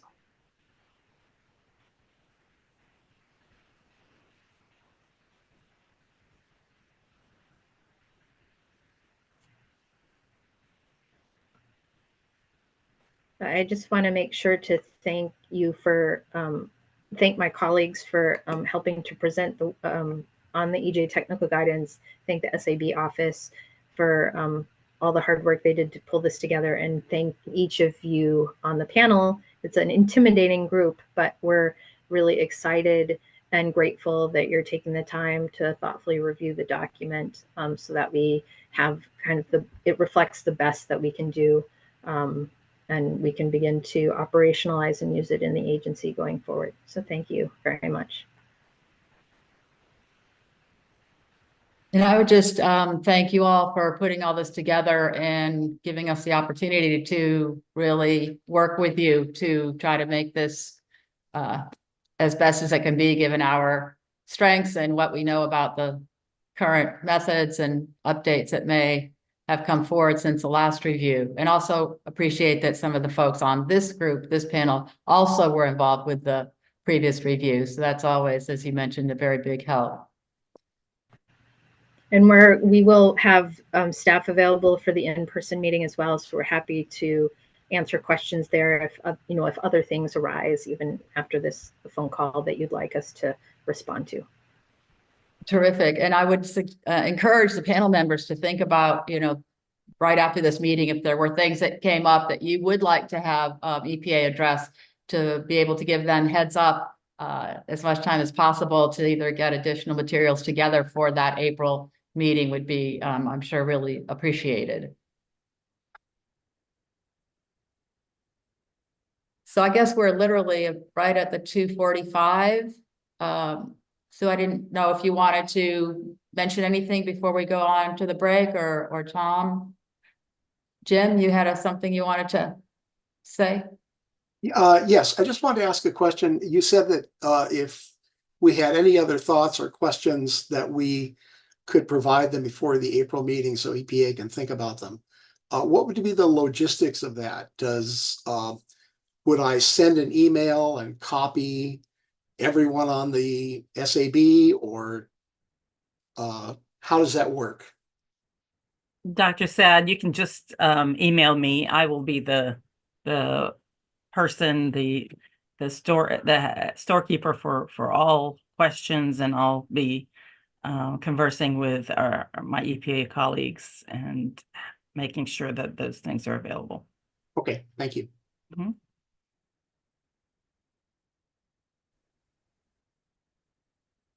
So I guess then we can go ahead and do a 10-minute break between 2:45 and 2:55.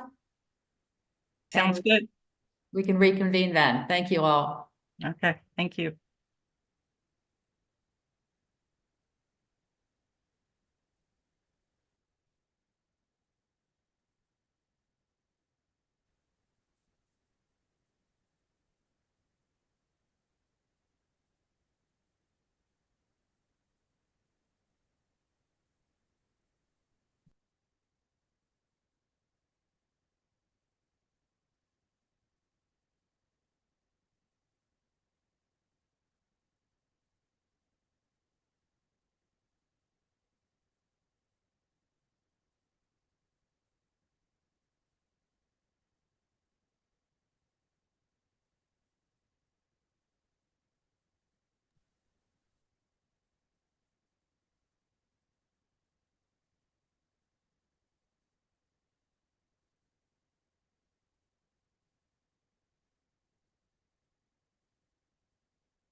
Dr. Elion, are you ready to begin?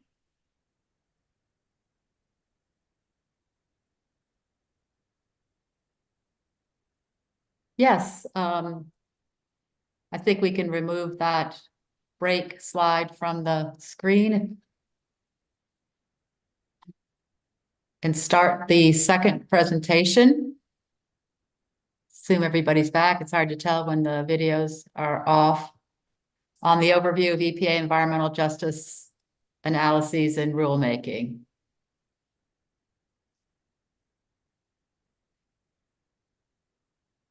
All right, well, Dr. Elion, this is Chris Frey. Shall we go ahead and start? I think we said 2:40, 2:55, and I think most folks are back. I mentioned it's hard to tell, but that would be terrific, and it's good to see you again. Yes, looking forward to the presentation. All right, well, thank you very much.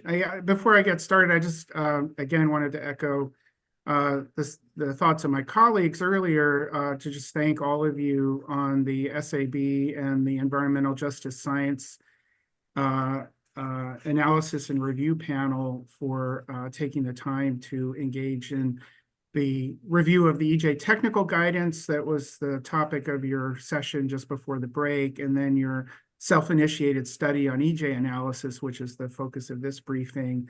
Before I came to EPA about a little more than 3 years ago, I was in academia, and I served on the SAB for 6 years, and I served on the then version of the Science Supporting Decision Work Group, and so I have some idea of the kind of the heavy lift you all have in doing this work, and so thank you for your public service. So I think if we could pull up the slides. I also just want to acknowledge that there's 9 of us presenting, and for time efficiency, rather than introduce all of us at the outset, we're going to do introductions as we hand from one speaker to the next. So why don't we go to the next slide? So I always like to start with kind of a broad overview of the agency. So our mission is to protect human health and the environment, and we do so according to 4 foundational principles. The first 3 of these were set forth by inaugural Administrator William Ruckelshaus to follow the science, follow the law, and be transparent. And I like to think it's intentional that the first of those is follow the science. We are, at our core, a science-based mission agency. Administrator Michael Regan has added a 4th foundational principle to advance justice and equity, which is incorporated into our strategic plan.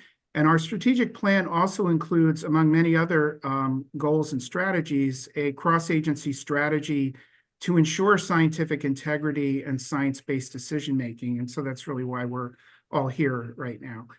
Next slide, please. And then I think, as many of you know, but just to review briefly, in February of 2022, Vicky Arroyo heads the Office of Policy. Myself and Tom Brennan, your SAB Staff Office Director, signed a memo outlining the current science supporting decisions process by which all proposed rules that go for interagency review are shared with the Science Advisory Board. And this is to fulfill an obligation under SAB's governing statute, IRTA. Over the past 2 years, the SAB has reviewed 73 proposed rules that have gone for interagency review. And during this process, the SAB has identified concerns about consistency and scope of environmental justice analyses conducted by EPA to support rulemaking activities. Next slide. So that brings us to the present moment. And of course, you just had a great session on the draft revised technical guidance for assessing environmental justice and regulatory analysis. We're now pivoting to talk about your self-initiated study.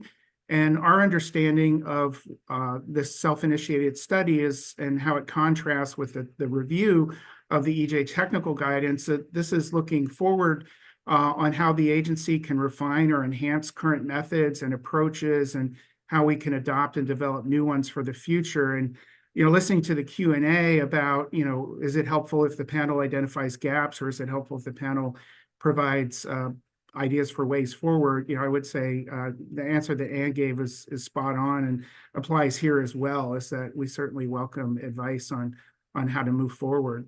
And we understand that the self-initiated study will culminate in a SAB commentary, and that this is separate from your review of the EJ technical guidance.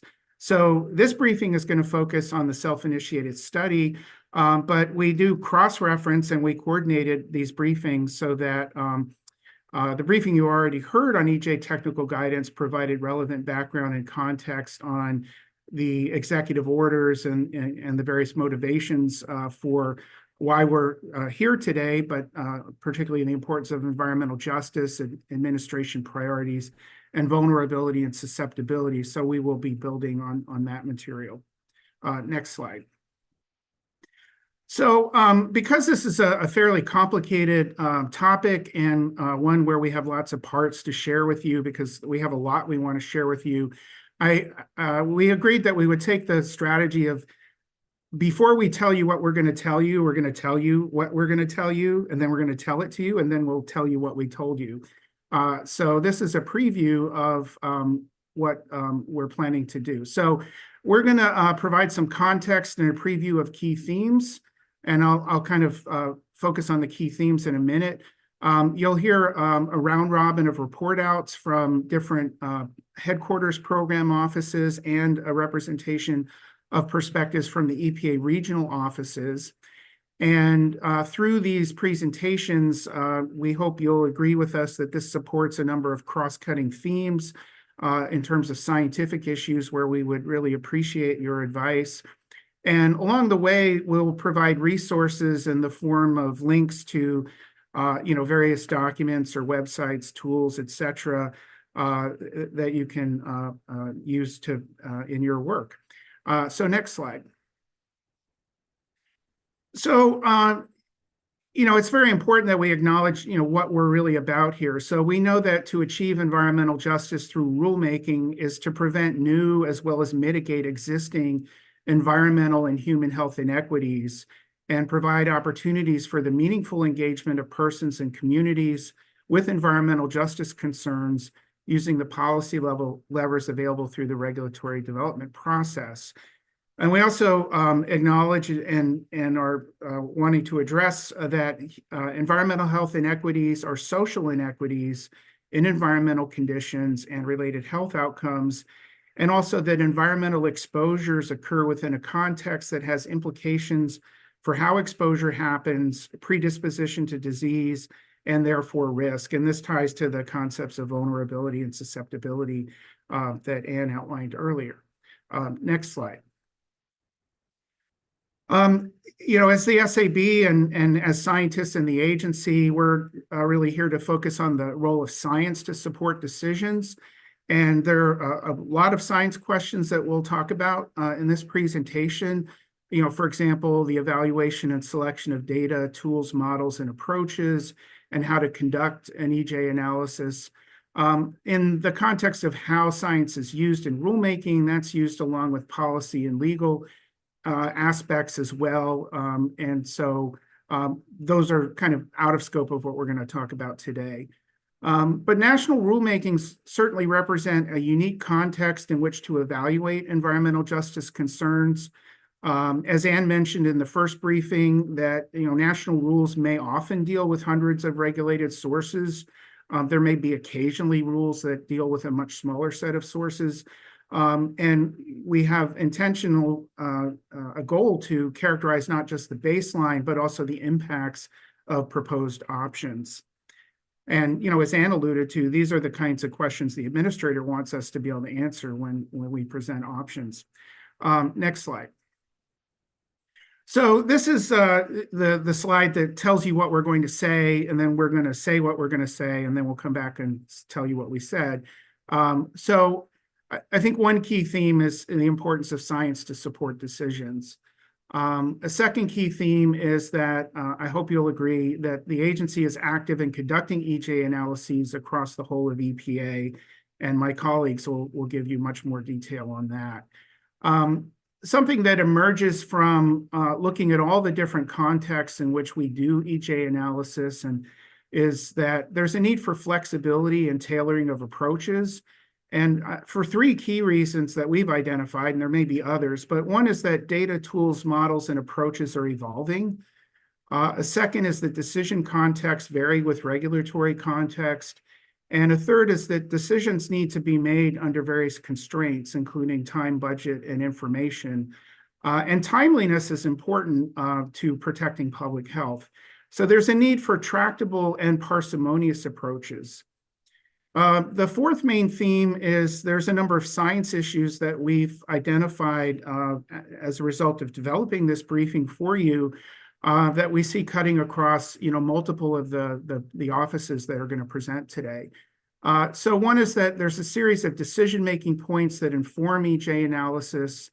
The second is that we need to consider or represent or in some way scale local concerns to a national context and how best to do that. We need to identify what factors are important in a given context, and this leads to related to the concept of being parsimonious.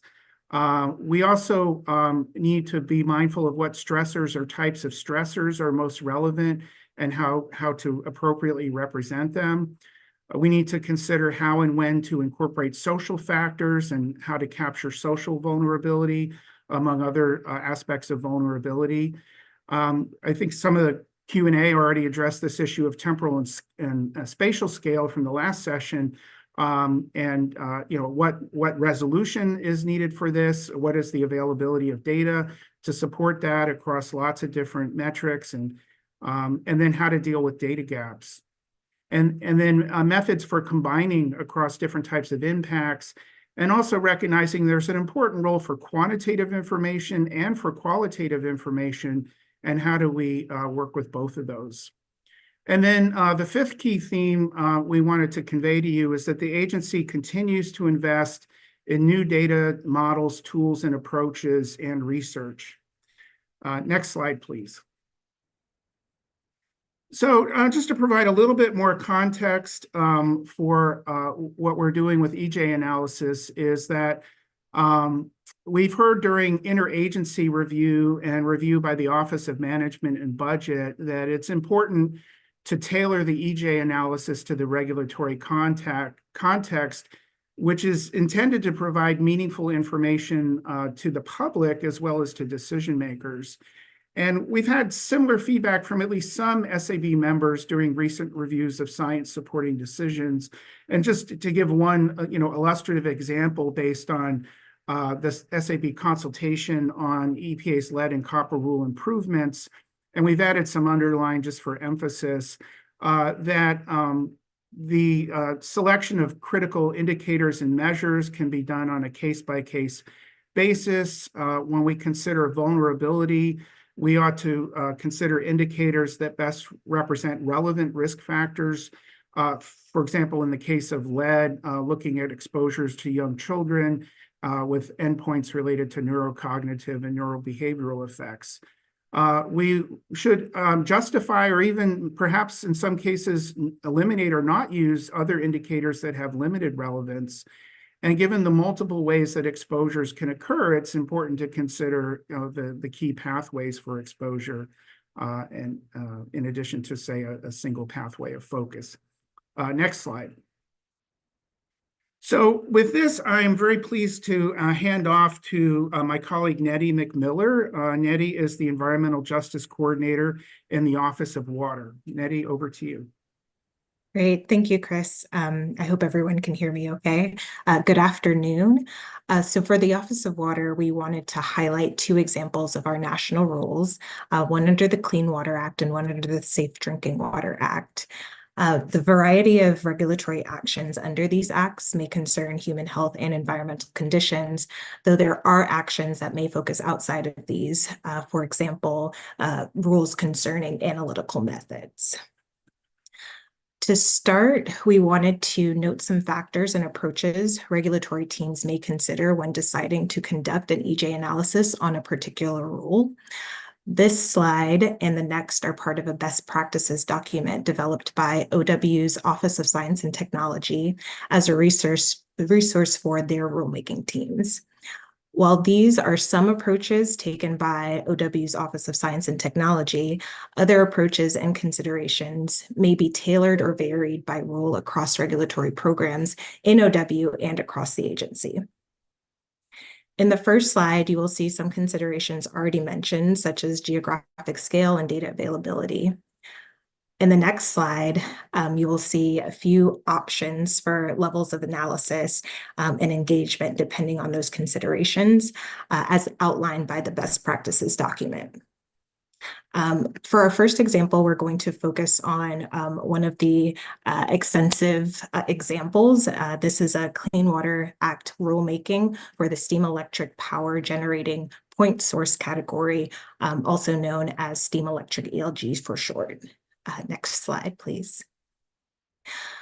Under the Clean Water Act, EPA publishes effluent limitations guidelines and pretreatment standards, or ELGs. These are national industry-specific wastewater regulations based on the performance of demonstrated wastewater treatment technologies. The steam electric ELG is a national proposed rule to change pollutant discharge levels in wastewater from coal-fired power plants. A wide variety of pollutants are found in steam electric power plant wastewater, including toxic and bioaccumulative substances such as arsenic, mercury, and bromide. The EJ analysis for this proposed rule, EPA paired geographic information with pollutant exposure through multiple routes to assess how different population groups may be affected under baseline and rule conditions, allowing EPA to predict whether impacts were exacerbated, unchanged, or mitigated under rule options. Next slide, please. Here we wanted to provide a reference to tools and models and data sets used in the steam electric ELG EJ analysis. And note, while some of these resources are used consistently across OW rulemakings, such as the SIDWIS database, others are project-specific data or models. We'd also like to highlight the EJ Screen Batch tool, an R package developed by OW to streamline EJ analysis over multiple locations and leverages national demographic and environmental data sets. This tool allows users to perform an analysis along and around surface waters of interest, such as the streams that are receiving steam electric wastewater discharge. Next slide, please. Finally, for this example, we wanted to provide an overview of the major analysis completed as in the steam electric EJ analysis. Several of these you will hear more about from other presentations, such as the EJ literature reviews. And what we think makes this work stand out was the in-depth distributional analysis of pollutant exposures amongst the different population groups and the cohorts potentially experiencing these cumulative risks. Next slide, please. Our second example is from the Safe Drinking Water Act rulemaking for the proposed national primary drinking water regulation that would set maximum contaminant levels, or MCLs, for PFAS compounds. The proposed rule would require public water systems to monitor for groups of PFAS compounds in treatment plant outputs. It would require systems to notify the public and reduce the levels of PFAS as prescribed.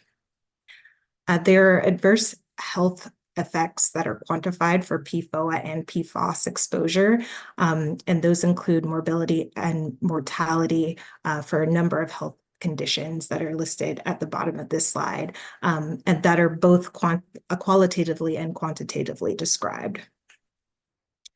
Next slide, please. EPA's EJ analysis examined EJ impacts on a subset of the public water systems across the country. These are based on public water system service area boundaries. Some of those are known, some we use zip codes as proxies, and some are unknown.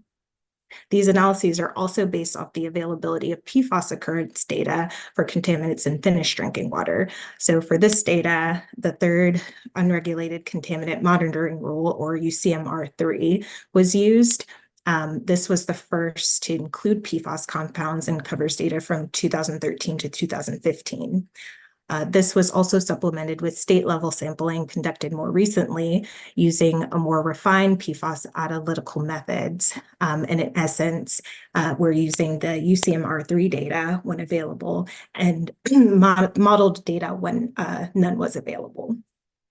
And we have listed data sources below on this slide. Next slide, please.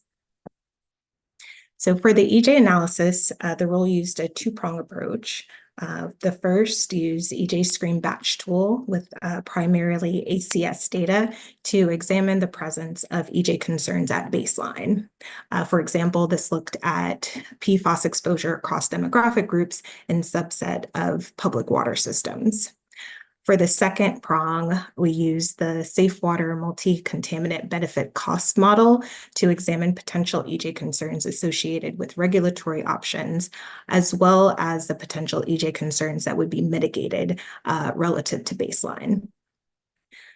By looking at the EJ analysis in combination with the potential impact of the rule on public water systems of different sizes, the rule was able to point out the potential for compounded burdens for communities of color served by small systems who may benefit from financial assistance to ease the cost burden. So those were our two examples, and we're looking forward to the discussion with the panel. Thanks everyone for your time. I'm going to turn it over to Dr. Trish Komen, our Senior Environmental Justice Coordinator for the Office of Air and Radiation. She will present next. Great. Thank you so much, Nettie. While our statutes may have some differences between water and air, that means that some of our analytical approaches may diverge. Much of what Nettie laid out about the factors that the Office of Water considers in developing an analytic plan is relevant to OAR's approach as well. So you've heard a bit about that from my colleague Jen Sellers and Ann Wolverton earlier, so I'll be pretty brief in my remarks today. So again, my name is Trish Komen, and I'm with the Office of Air and Radiation, or OAR. So the Air Office has been conducting environmental justice analyses to support our Clean Air Act rulemakings for over a decade, and OAR undertakes a rather large volume of rules that include EJ analysis. Our analyses are tailored to the specific rulemaking context, as Dr. Frey mentioned, with different approaches for hazardous air pollutants or air toxics, criteria pollutants like PM and ozone, and greenhouse gas or climate change related regulations. OAR is continually working to improve our methods over time, and we really appreciate the SAB advice as we've made advances. We're fortunate that in our context, OAR is fairly well positioned to conduct detailed data-intensive investigations of the risks to human health, including particular subpopulations of interest. And these analyses flow from air pollution emissions and regulatory programs to control those emissions. So OAR benefits from having access to rich data sets to pull from and available tools that streamline the exposure, demographic, and risk data to support these EJ analyses. And the committee asked for examples of how OAR assesses the impact that these rulemaking actions might have on communities with EJ concerns. And we have links in the slide here to a number of our rulemakings for your reading pleasure later, such as the Ozone Good Neighbor Plan, mercury and air toxics, the electric generating unit, greenhouse gas emissions, the particulate matter, national ambient air quality standards, and the heavy duty engine and vehicle standards as well. So the committee was also looking for examples of tools that OAR uses. So I just want to highlight the human exposure model, which enables us to estimate exposure where people live, the PROX tool, which characterizes the demographics of populations living near facilities, and the BenMap CE tool, which can evaluate both exposure and risk distribution for criteria pollutants. And we also have some sector-specific tools, such as the power plants and neighboring community tool. Next slide, please. In general, we feel that our OAR environmental justice analysis have been successful because they've been able to characterize the demographics of populations affected by our rulemakings. They've helped to identify those populations that might be particularly vulnerable or who might face higher baseline exposures and risks. And in some cases, we're able to identify risk reductions achieved with controls in communities with EJ concerns. And in this example, we've also conducted additional outreach to help the public understand the process and the results of those assessments. So as I mentioned, OAR uses different types of visualizations to characterize the exposed populations and demonstrate the impact of the rulemaking on the exposed population. And so as one example, we identified here that Black populations that live around chemical production sector facilities at a higher density relative to the expected value of the national average of 12% of the population. So in our Clean Air Act rulemaking, for this sector, we examined risks from hazardous air pollutants from residential exposure to the source category. And as the chart shows, we were able to reduce the percentage of Black individuals projected to experience an elevated cancer risk of greater than or equal to 100 in a million from 15% down to 0. And we're able to demonstrate these types of impacts at baseline and post controls for a variety of demographics of relevance to environmental justice concerns. Next slide, please. But we still face challenges in conducting our environmental justice analyses. Quantitative EJ analysis of the control strategies are still relatively new at EPA, and we are constantly seeking ways to improve them, including by adding additional demographic variables to our analyses, improving the resolution of our air quality surfaces and other variables, updating our toxicological data to have the most up-to-date estimates of morbidity and mortality, and recent integration of climate change co-benefits to our work. In some instances, we lack the data needed to fully characterize the population impacted by a given rulemaking or to perform hyperlocal assessments. And we still lack some guidance on how to interpret and evaluate what constitutes as a true mitigation or exacerbation of disparities. So we're looking forward to learning more through this process, and I want to thank you very much for your work in this area. And now I'd like to pass the mic to Dr. Jason Todd, who's the Senior Science Advisor for Environmental Justice in our Office of Chemical Safety and Pollution Prevention. Jason? Yeah, thank you, Trish. Again, to mention, my name is Jason Todd, and today I will give an overview of EJ activities within OCSPP, but want to highlight that this is just a sampling of examples that discuss ways EJ is incorporated into our program. To give a bit of background, OCSPP is tasked with protecting human health and the environment from potential risks from toxic chemicals and pesticides.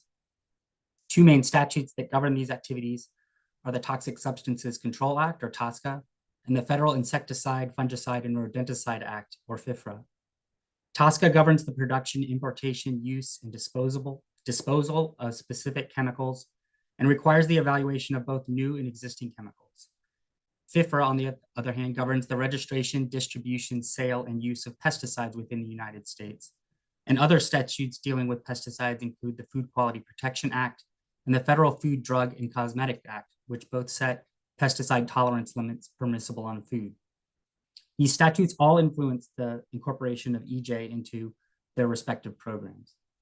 When considering these governing statutes at work, it's important to recognize that each statute and program has distinct deadlines, requirements, and in some cases, different terminology.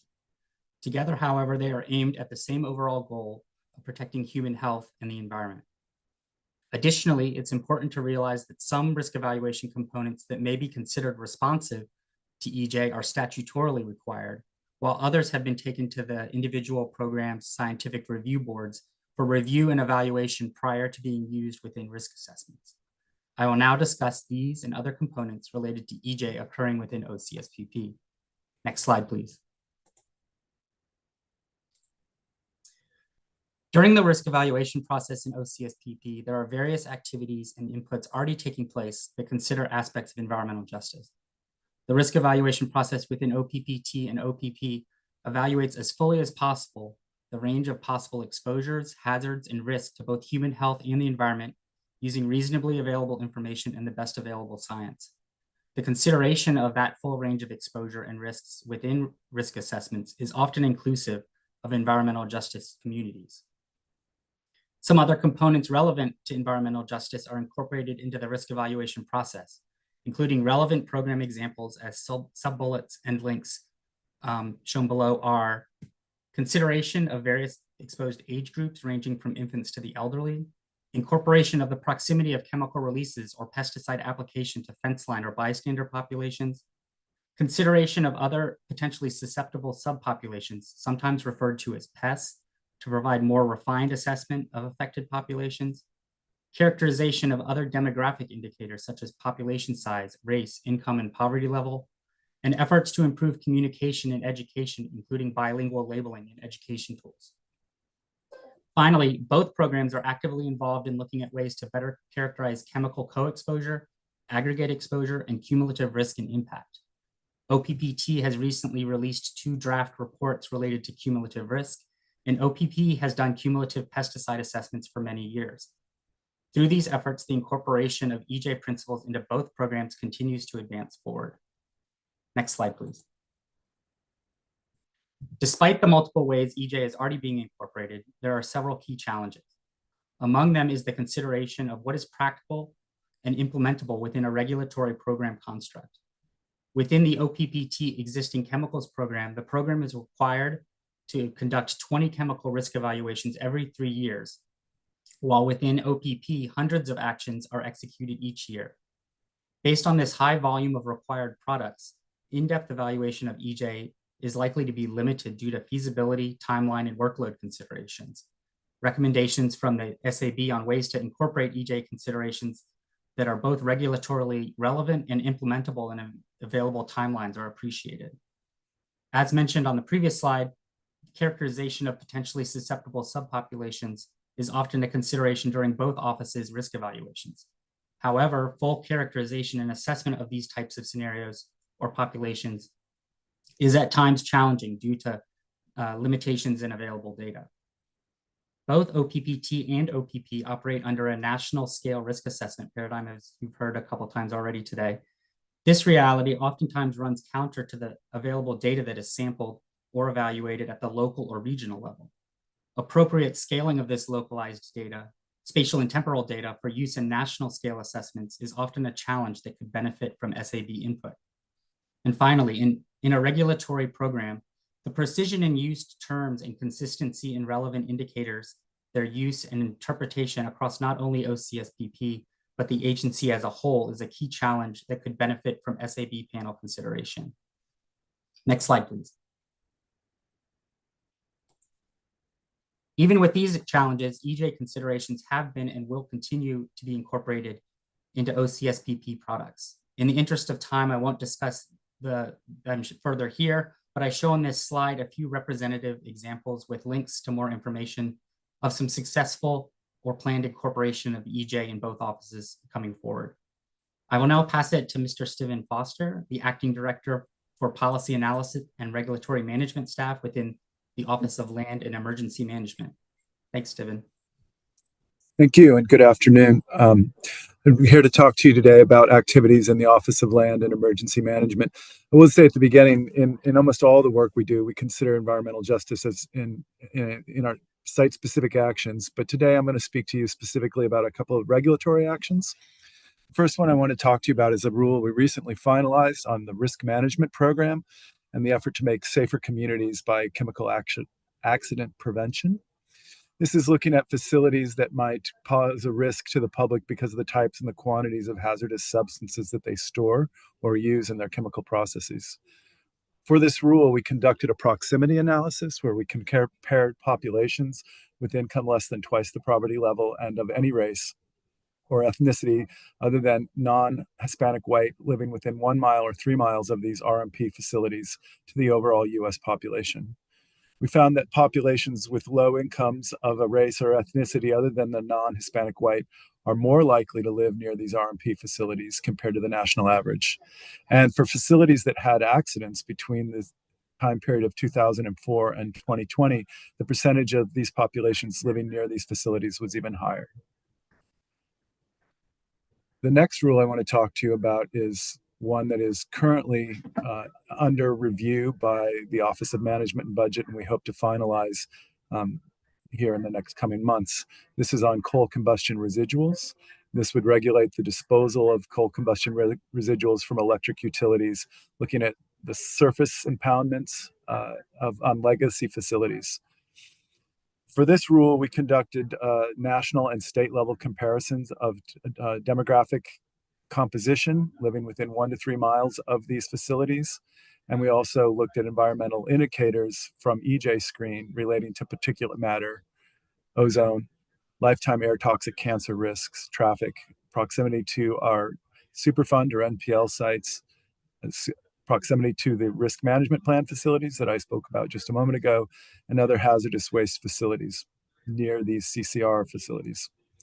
The results of this proximity analysis indicated that facilities containing these legacy coal combustion residual disposal or management units tend to be located near populations of color with higher rates of poverty and linguistic isolation and lower levels of education at both the state and national level. Next, I'm going to pass this on to Dr. Ann Wolverton, who's a senior economic researcher in the Office of Policy. Ann? Great, thank you. Thank you for advancing the slide as well. So I know you've heard from me already today. I'm going to take the opportunity to describe other efforts underway in the Office of Policy with the aim to lower barriers to the conduct of high quality EJ analysis for national rules, and also to improve and develop new analytic approaches. As you heard before, we kind of sit in a unique position within the agency in that we're on work groups for all of the major rulemakings and can review analyses for consistency with best practices. This is also, this is true generally, but also specific for EJ analyses. And then, you know, we're going to be developing training for the rollout of the guidance itself once it's finalized.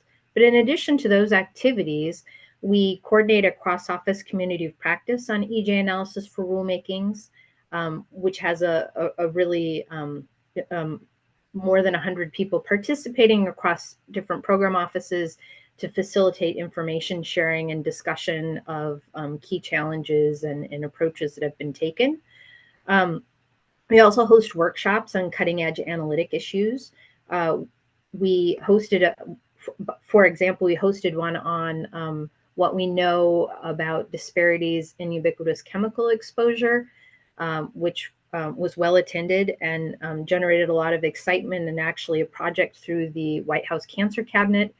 And we are planning to host another this fall, likely to be on data visualization and communication of results. We maintain an inventory of all EJ analyses that have been conducted for rules since 2012 and continue to update that. It's an internal resource designed to give analysts a readily available list of details about what's been done.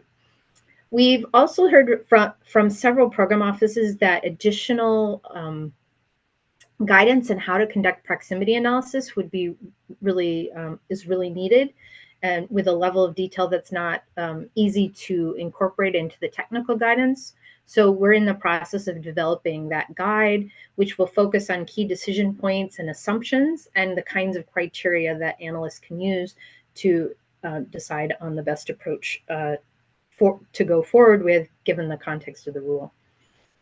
We're also developing some fast, flexible assessment tools.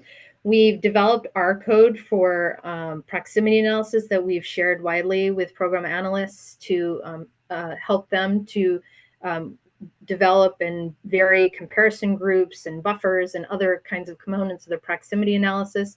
And then under developed now is an EJ analysis multi-site tool, which has, in addition to enabling proximity analysis in a very fast, quick way, has a really great front-end user interface and data visualization and communication results on the back end, and will actually be module informed so that you can potentially do all kinds of things with it, in addition to even proximity analysis. And then lastly, we're integrating a demographic module into BenSplash. This is like basically like BenMap, but within the water quality context. Next slide, please. I want to highlight 2 projects underway for improving and developing new analytic approaches. The first one is on how to account for non-chemical stressors explicitly in human health risk assessment. It has 2 steps. The first one is a systematic review of what we know from the literature on the role of social stressors. And then the second step will be convening an expert panel to, based on that systematic review, identify approaches for explicitly accounting for social stressors. The second project is in coordination with the Chesapeake Bay Program Office. It is an attempt to use qualitative approaches to refine later quantitative work. We are doing focus groups and interviews with underserved and overburdened communities within the Chesapeake Bay to learn about how they access the Bay, what's important to them in terms of water quality, and what barriers they face in accessing Bay amenities and funding. And we're hoping to leverage the insights from this work to do analytic work on differential impacts of water quality and equitable access, as well as to think about how to expand the range of quantified benefits to include those that communities highlight that we currently cannot quantify within a regulatory analysis. Next slide. The next 2 slides are a high-level summary of what is essentially in Chapter 7 of the EJ Technical Guidance, which we already mentioned. And so it's based on those listening sessions that we conducted with program office staff. But I wanted to give you kind of a high-level sense of some of the challenges that were mentioned. And I'm not going to read them all out to you, but there are quite a few of them that are targeted towards data and methods gaps in risk assessment. There are also a number of gaps identified with regard to demographic data for particular groups or populations. For example, at the bottom of the slide, the need for demographics of workers in specific locations was identified. Next slide. There are also a host of other air quality and other types of environmental stressor and exposure data that we're missing on a level of granularity needed to be able to speak more informatively on what's happening at the local level. And then there's a set of data gaps that relate in some ways to the economic side, like which households are accessing income-based programs that could sometimes ameliorate certain cost impacts, how product use varies with demographic characteristics when you're talking about chemical exposure, and a host of other issues. I will point out that this idea of how to pair qualitative analysis with an environmental justice regulatory analysis at a national scale was identified as a key gap as well. And with that, I will turn the presentation over to Dr. Onyemechi Nweke, who is a senior science advisor in the Office of Environmental Justice and External Civil Rights. Thank you. Thank you, Anne. So good afternoon.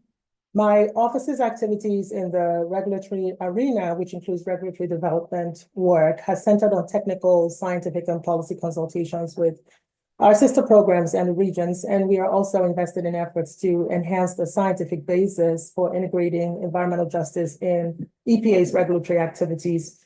So for example, we have an initiative to identify promising practices for addressing EJ-related vulnerability and risk assessment, and we're also collaborating with and have supported partner programs. And one example is we provided funding to support the Cumulative Risk Project led by the Office of Policy that was just mentioned by Dr. Wolverton.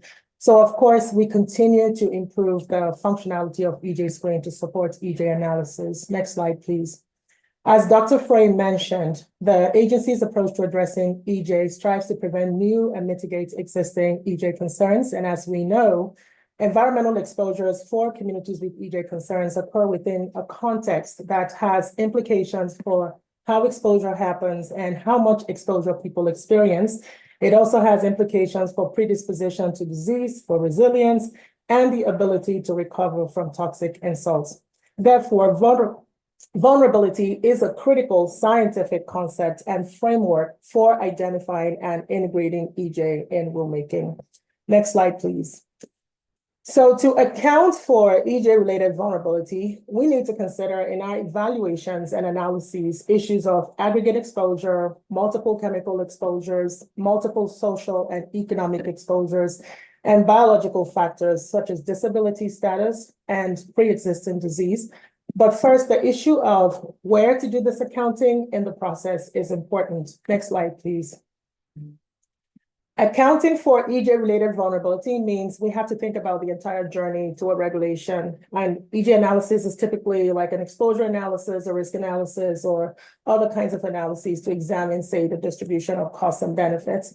However, these analyses do rely on inputs such as the concentration response function, inhalation unit risk, and reference values that are derived from the hazard characterization and dose response assessment, which is at the beginning of the process.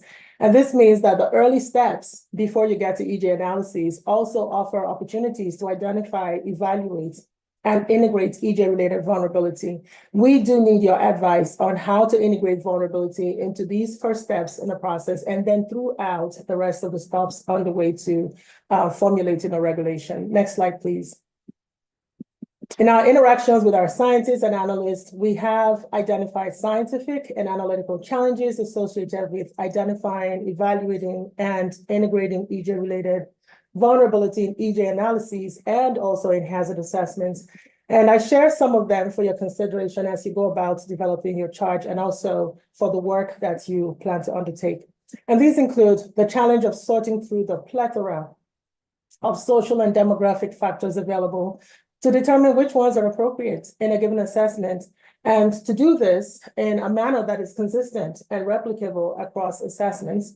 The second one is whether and how to incorporate disability, which is a new consideration per Executive Order 14096 as a vulnerability inducing factor in analyses. A third one is how do we find information on EJ-related vulnerabilities such as effect modification data?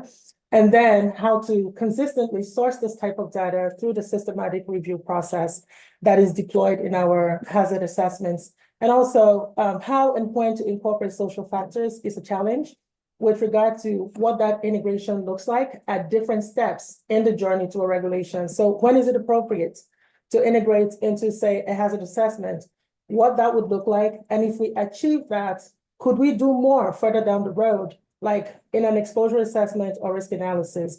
How to do this multi-point integration in a way that is not duplicative. Next slide. Another critical need is for methods to combine the multiple types of exposure information I mentioned earlier. So how can we achieve parsimonious models? Dr. Frey alluded to this earlier.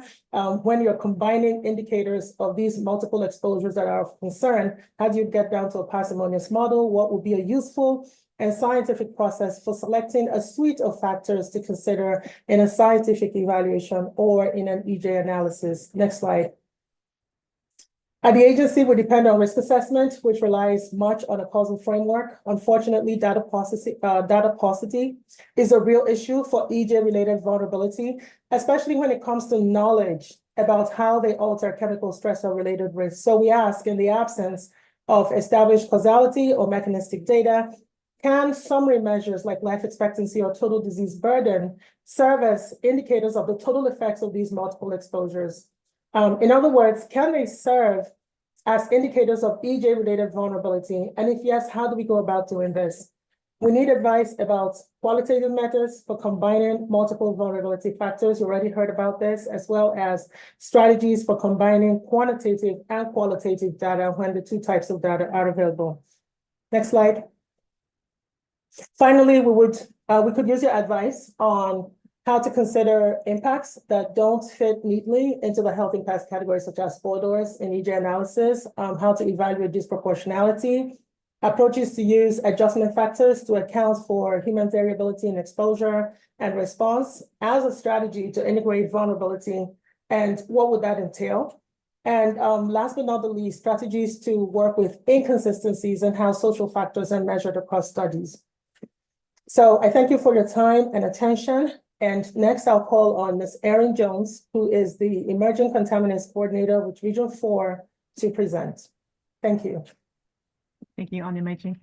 So given the rulemaking focus of this presentation, I want to point out that each of EPA's 10 regions are typically minimally involved in those efforts. However, at times we'll have a technical expert in a rulemaking work group, but you've heard from the bulk of the rulemaking efforts are handled by the national program offices that you've heard from already. Regions, however, do use EJ analyses and tools to inform decisions that we make as we work on the ground in communities. And we thought it'd be useful to share some of that information with you briefly today. The predominant tool we use in the regions is EJ Screen, again, as a screening tool for our methods. And we use these to prioritize inspections, target enforcement, and inform permitting decisions. We also use EJ Screen for community outreach considerations such as language, translation needs, virtual meeting accessibility to the community, broadband access, is that an issue in the area? And elderly populations and how to just best cultivate any kind of outreach considerations. We use it to focus regional emergency response efforts and communications around those efforts. Some regions have piloted cumulative impact assessment efforts for certain permits. And we also have used community outreach or EJ analysis to inform community outreach to support agency rulemaking. In some cases, we have helped hone in on pre-rule proposal outreach to communities that EPA had determined were elevated risk. And we did this to increase public awareness and allow for more public engagement on those upcoming rulemaking proposals. Next slide, please. So many of these key issues and needs that have been identified across the regions are also, across all the program offices as well that Chris mentioned earlier as key themes. So I'm not going to go into great detail here, but just overall highlighting that regions are interested in methods that could help us better incorporate qualitative information into some of our regulatory decisions, such as cleanup levels and permit limits. We certainly across the regional offices notice a need for a way to consider or better consider location-specific unique aspects of areas such as the Pacific Islands, Puerto Rico, USVI, tribal lands, and U.S. border Mexico areas that don't often the full story is often not told just by the raw data that comes out of our screening tools that we have now. Also better ways to define kind of spatially. A lot of folks have mentioned that already today, but we certainly see that in the region as well, where we need better spatial resolution depending on where we're focusing. And also options for including site-specific cumulative risk assessments as a means of addressing EJ concerns through permitting actions. And so now I will turn it over. It's my pleasure to introduce Dr. Scott Haggerty, who is the National Program Director for the Sustainable and Healthy Communities Research Program in EPA's Office of Research and Development. Thank you, Erin. Can you hear me? Yes. Okay, great. EPA's Office of Research and Development provides the scientific foundation for EPA to execute its mandate to protect human health and the environment. Our focus is to provide the agency with the innovative and anticipatory research that address a range of needs, including research to support statutory requirements and current environmental challenges facing the agency's programs, regions, states, tribes, and communities. Another focus is our responsive technical and emergency support required to respond to environmental crises and needs, both large and small. ORD is organized into 6 research programs that identify the most pressing environmental health research needs with input from agency offices, partners, and stakeholders. These include air, climate, and energy, chemical safety for sustainability, health and environmental risk assessment, homeland security, safe and sustainable water resources, and sustainable and healthy communities. Rooted in EPA's strategic plan developed under the Biden administration, ORD research is presently guided by the 6 national research programs, FY 2023 to FY 2026 Strategic Research Action Plans. Next slide, please. Illustrative of the alignment of ORD's strategic action plans with the agency priorities, research efforts across all 6 national programs are integrated within 6 cross-cutting priorities that align to agency goals. These include children environmental health, climate change, community resiliency, contaminants of immediate and emerging concern. Most relevant for today's discussion are the cross-cutting priorities environmental justice, which integrates research efforts that identify and characterize and solve environmental problems where they are most acute, The second example, the second cross-cutting priority is cumulative impacts, which addresses the cumulative impacts of exposures to multiple chemical and non-chemical stressors necessary for EPA to fulfill its mission to protect human health and the environment with the best available science. I will now speak to ORD's comprehensive approach to EJ and cumulative impacts research. Next slide, please. ORD is a champion and early adopter of environmental justice. Having worked in this space for over a decade, we view research on environmental justice and cumulative impacts as central to ORD's programs that address exposure to chemical and non-chemical stressors. We are actively providing scientific leadership through our efforts that support and promotes the concepts of the total environment, health disparities, community-engaged research, and environmental justice in decision-making. These include 4 topic areas. The first one is promoting organizational change.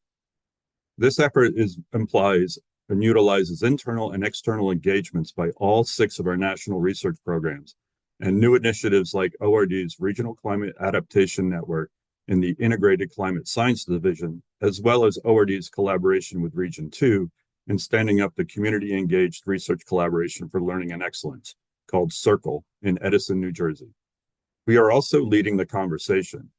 We're doing this in the broader conversation with published frameworks and commentaries on cumulative impacts and convening symposium, platform sessions, and plenary presentations at major scientific meetings, and importantly, in discussions with groups such as ECOS, Tribes, and Atswamo, representing state and tribal governments. These venues are valuable opportunities to gain a firsthand knowledge of lived experiences and scientific trends.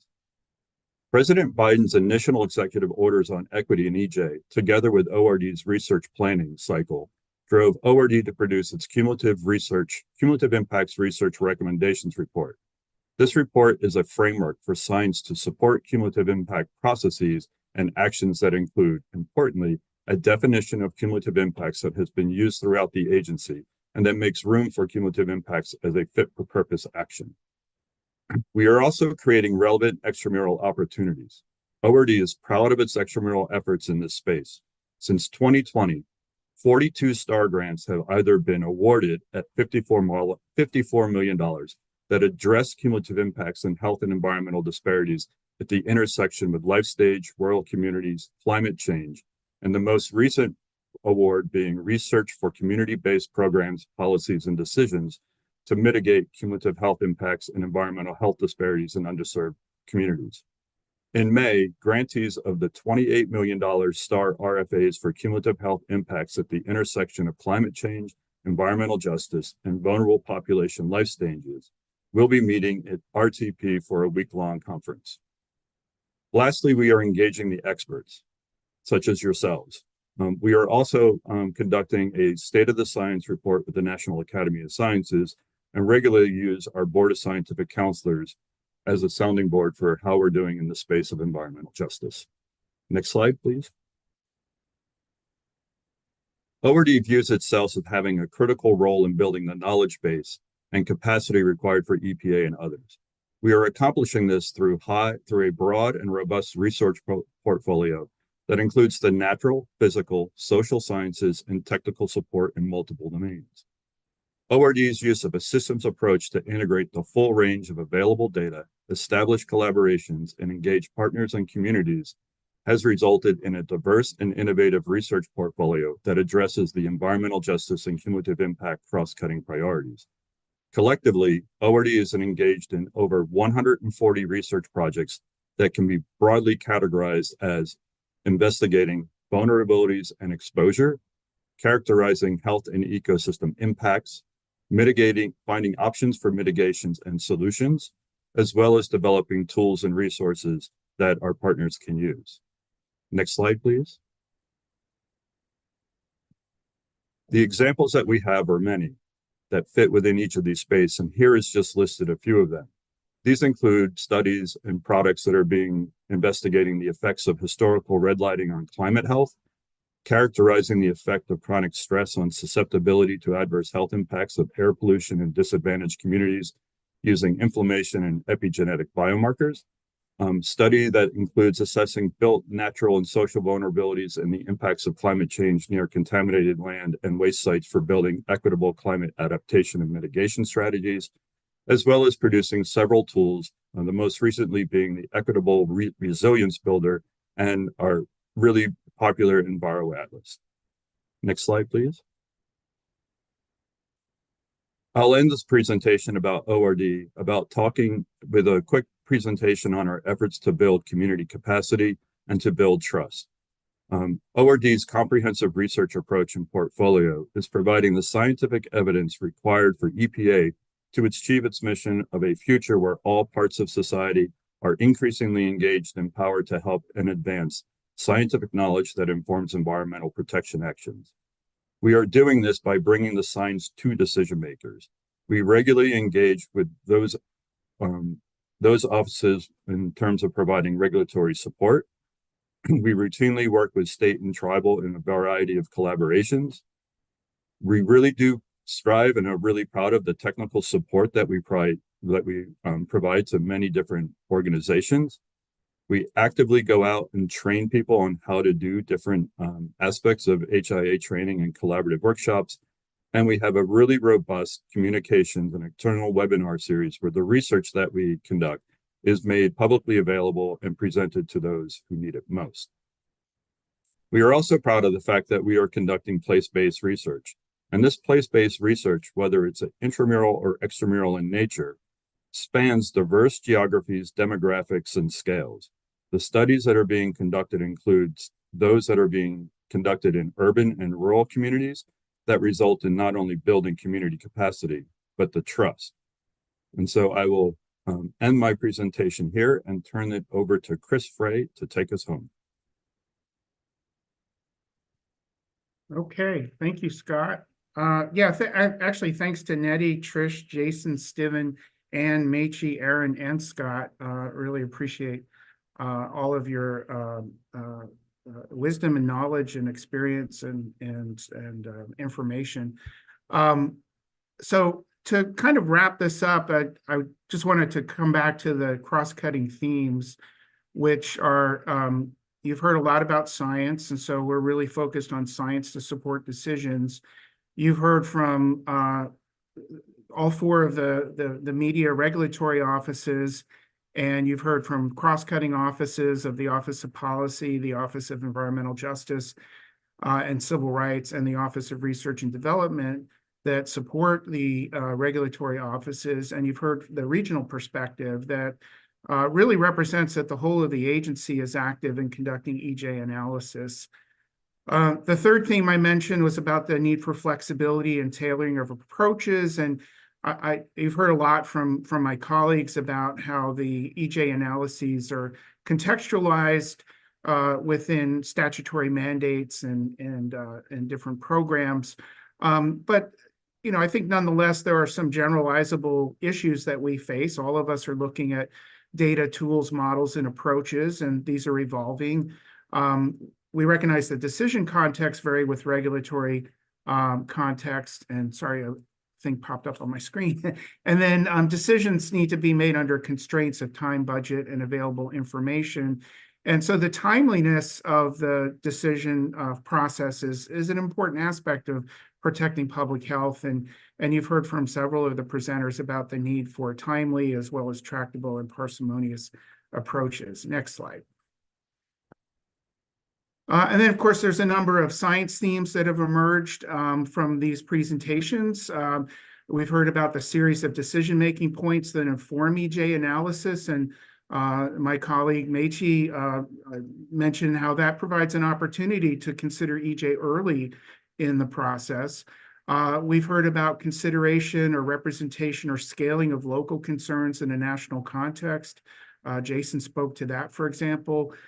We've heard about thinking about, how do we prioritize which factors are important in a given context, which stressors and types of stressors to include and how best to represent them, how and when to incorporate social factors and how to capture social vulnerability, and how to deal with temporal and spatial scale, which includes both the time frame or the spatial domain as well as the resolution. and how to deal with data gaps or inconsistencies in resolution or coverage for different data layers that go into an analysis. And then, of course, we have methods, dealing with potentially multiple different types of impacts in an analysis, and what would be good ways to combine those impacts. And then there's quantitative and qualitative information that is often relevant to EJ analyses, and what are good ways of working in a mixed framework. So your advice on these science themes would be especially helpful, and I know you'll be deliberating in a few minutes on your charge for the self-initiated study. And so we wanted to offer these thoughts for your consideration as you think about your focus. And then the last main point is the agency continues to invest in new data, tools, models, and approaches. And I think you've heard that from really all of the speakers. And then, of course, we continue to invest in research as an agency, as detailed by Scott Haggerty. Next slide, please. So I really want to thank all of my co-presenters. It's a tremendous team. It's really humbling and an honor to be associated with them through this presentation. And also, all of us wanted to recognize many other folks who are not presenting today, but who were critical to formulating this presentation, and also to doing a lot of the underlying work that we were presenting to you today. I won't go through naming everyone on the slide, but I do encourage you to read through this slide and just recognize this is truly a team effort and a whole of EPA effort. And then next slide is we're very pleased to benefit from your advice, and thank you again for engaging in this. And Dr. Alion, I'll turn it back to you.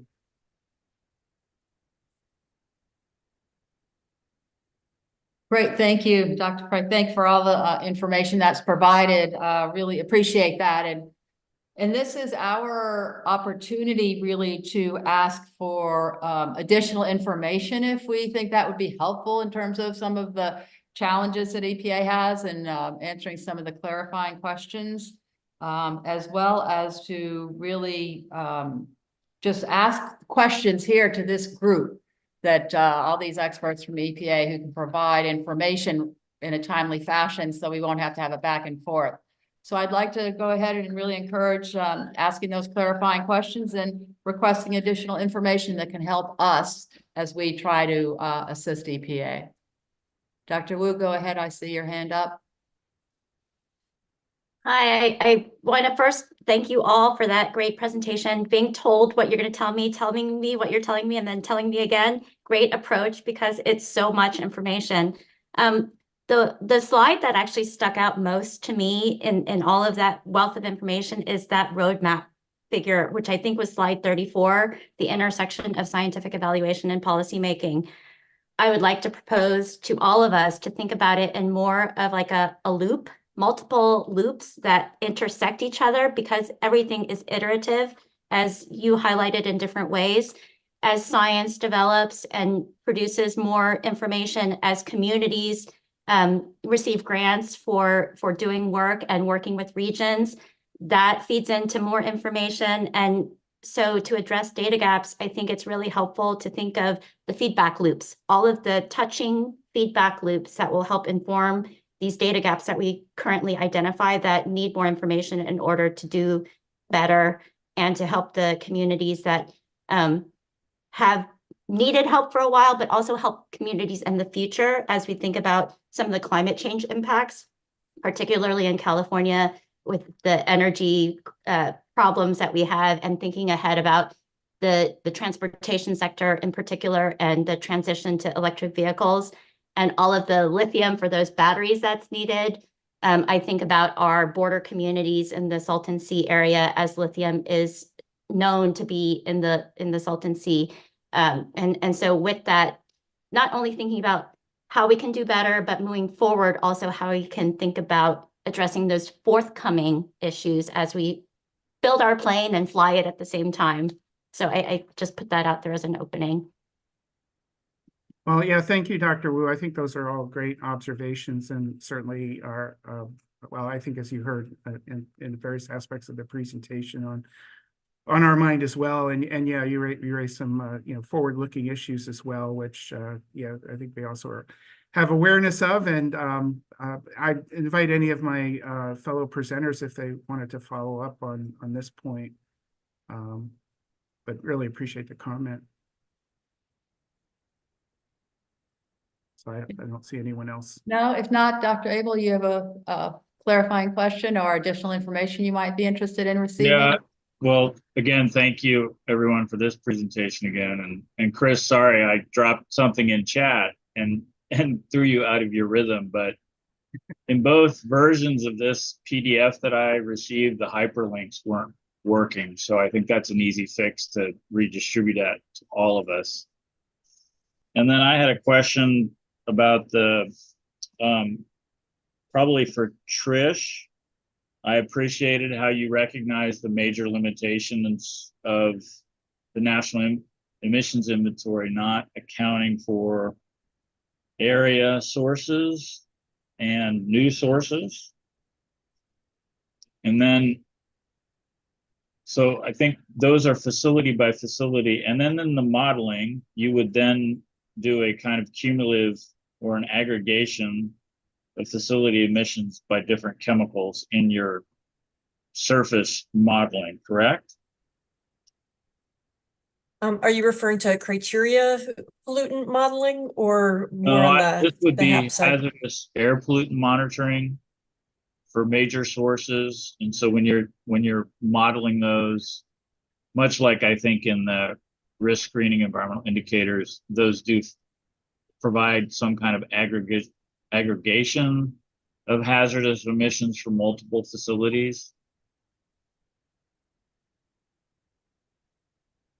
And then that's what's going on in the National Emissions Inventory, correct? Yes. So happy to try to get you in touch with those who are much more involved in the details of that than I am. Thank you.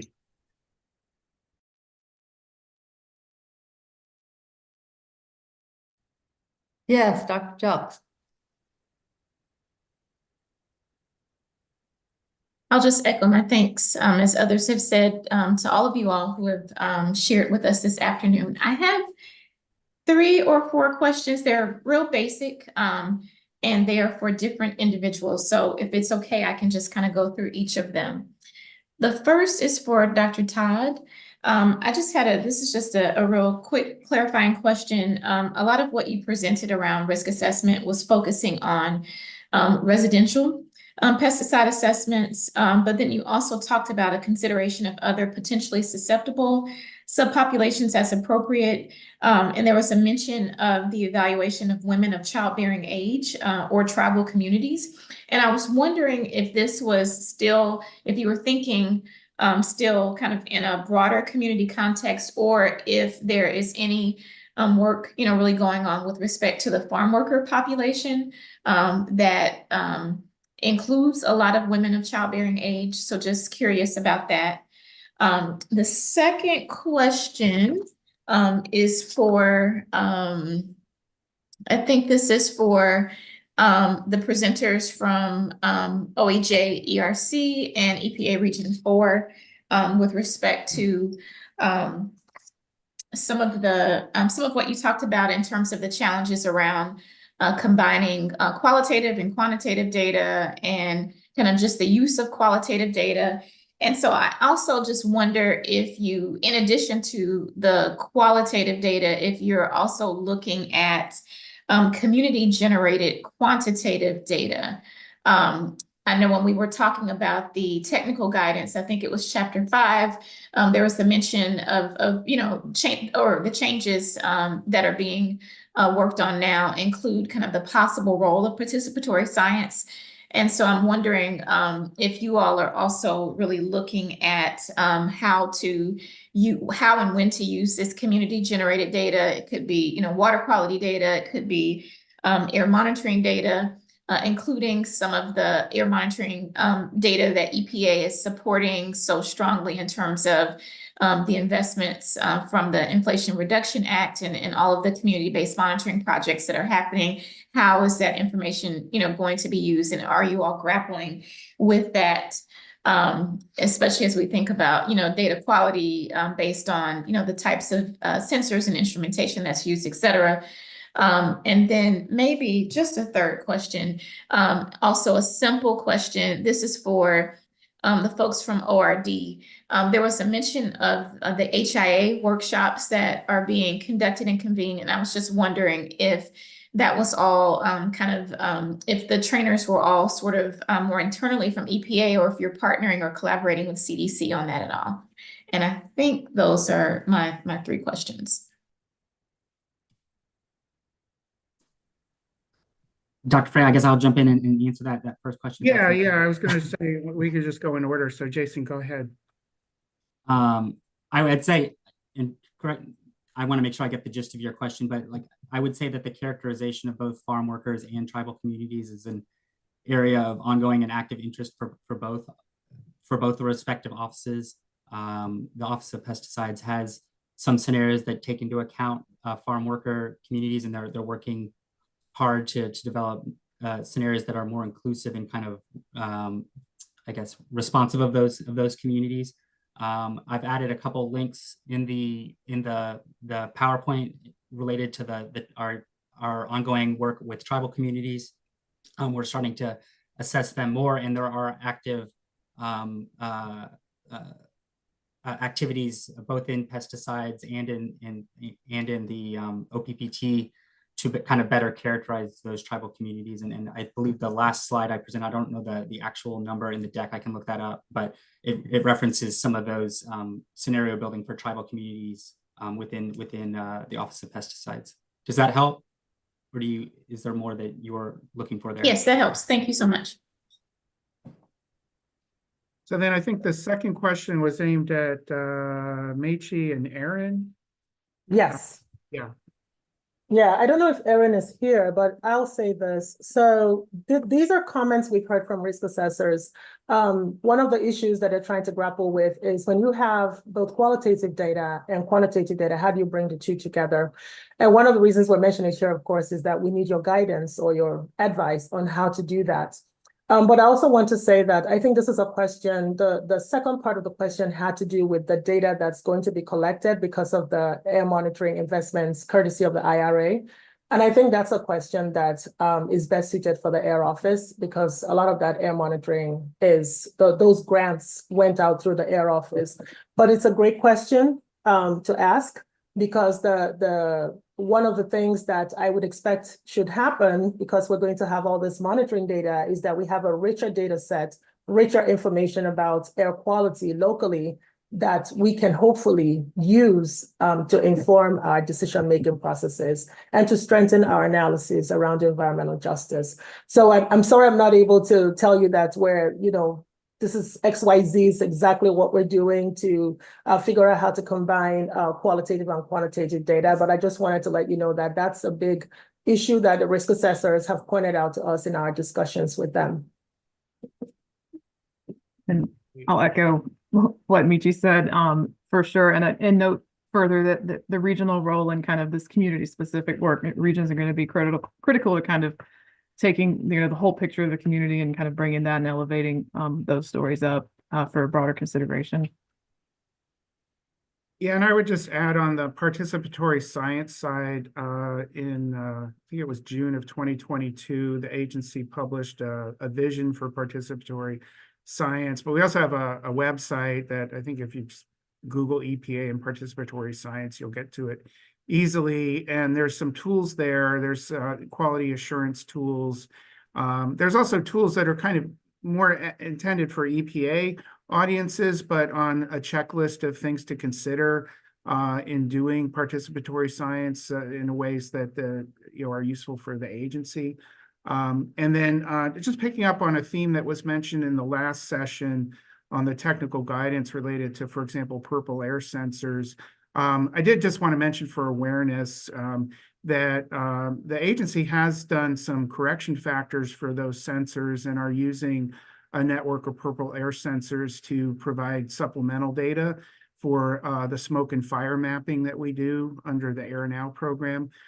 So there are, a number of ways in which we're engaging with sensors and also with participatory science, and that's meant to be an umbrella term that embraces, whether you call it crowdsourced science or community-based participatory science and others. So I think, Scott, the last question was for you about HEI workshops and engagement as they're partnering with CDC. Correct. And so thanks for the question. And so the HIA training that we're currently doing is a pilot project within Region 5, and it's really designed around building capacity within the agency to begin to understand how HIAs can be used and how our new assessors coming on in the region can be trained quickly on the use of HIA in community and cumulative impact and EJ decisions.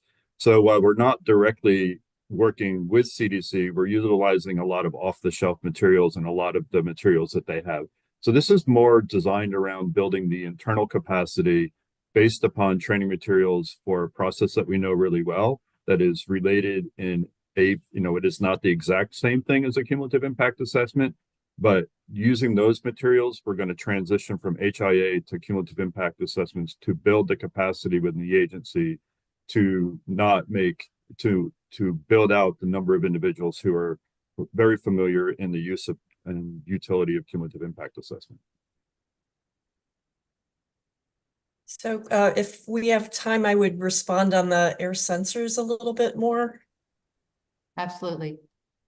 Great. Yes. So I'm with the Air Office, and I just want to mention a couple things quickly. There's a lot going on with technology development for the sensors outside of the unprecedented EPA funding that has recently been added. So there's a lot of activity and excitement around the ability to bring in new kinds of technologies. EPA sponsored a conference last June to try to start grappling with, how to bring in this information. And we're also hosting a series of webinars in April to help communities who are struggling with some of the fundamentals for understanding how to set up and manage the data that might come in with sensors. So I just wanted to let you know that, and can follow up with the details of that set of seminars with our DFO. Thanks.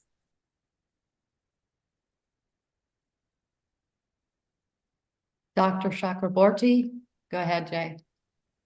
Yeah, thank you for the excellent presentation. This was very, very helpful, I think, for the whole panel. I just had a quick question about the Office of Water example, about the 3 options or 3 levels, I guess, for EJ analysis and engagement. Simplified versus moderate versus extensive. And I think I understand the criteria, but I was just curious about at what stage the decision is made in terms of which category the analysis would go get into, and who makes that decision. And also, if you have any experience, switch from one category to another if it requires extensive as opposed to simplify or something like that. Any thoughts? Okay.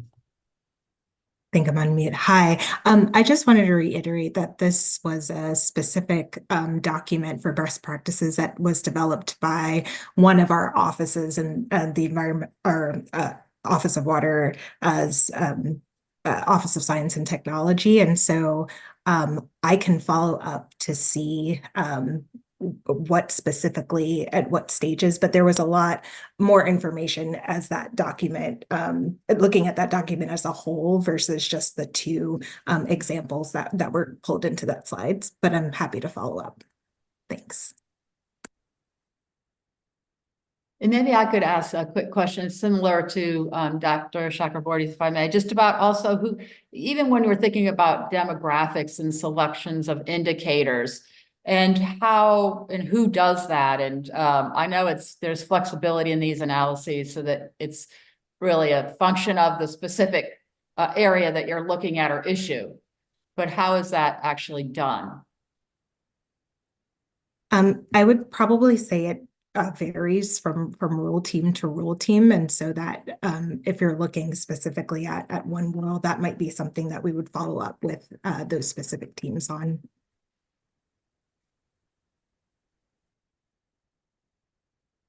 Dr. Hernandez Cortez, why don't you go ahead and and then we'll follow with Dr. Wu. Yes, thank you so much. I have one question. I have two questions, one for Dr. McMiller. The first one is how do they, I saw in their presentation with the Clear Water Act example for the steam electric power generating point source category. And you mentioned that you evaluate the greenhouse gas impacts on vulnerable communities. So I was just wondering what type of analysis did you do? Whether this is local pollution impacts or more about potential price impacts or what type of impact is related to that. And the second question is for Dr. Haggerty, and it's related to Dr. Ailun's previous question about what type of variables are used across different offices. Is there a coordination mechanism where like some variables are presented as best practices? I know that that is also part of the technical guidance that we're thinking on, but is there any current best practices or in which variables to include and coordination across offices? Hi there. So to answer the first one, and we can provide more detailed information later, but from the experts on this rule, it would be the local predicted impacts under each rule option is what was looked at. But again, happy to follow up. Thanks. Yes, and just clearly, we're asking these questions, of course, and there's, I know, so much experience at EPA amongst other individuals as well, but we really appreciate the opportunity for you to address them and follow up as is necessary. It'll be very helpful for us. I just mentioned for steam electric that the specifics about climate is a qualitative discussion. There is a quantitative air quality impact analysis, and then there's a bunch of some health inputs that are evaluated for water quality.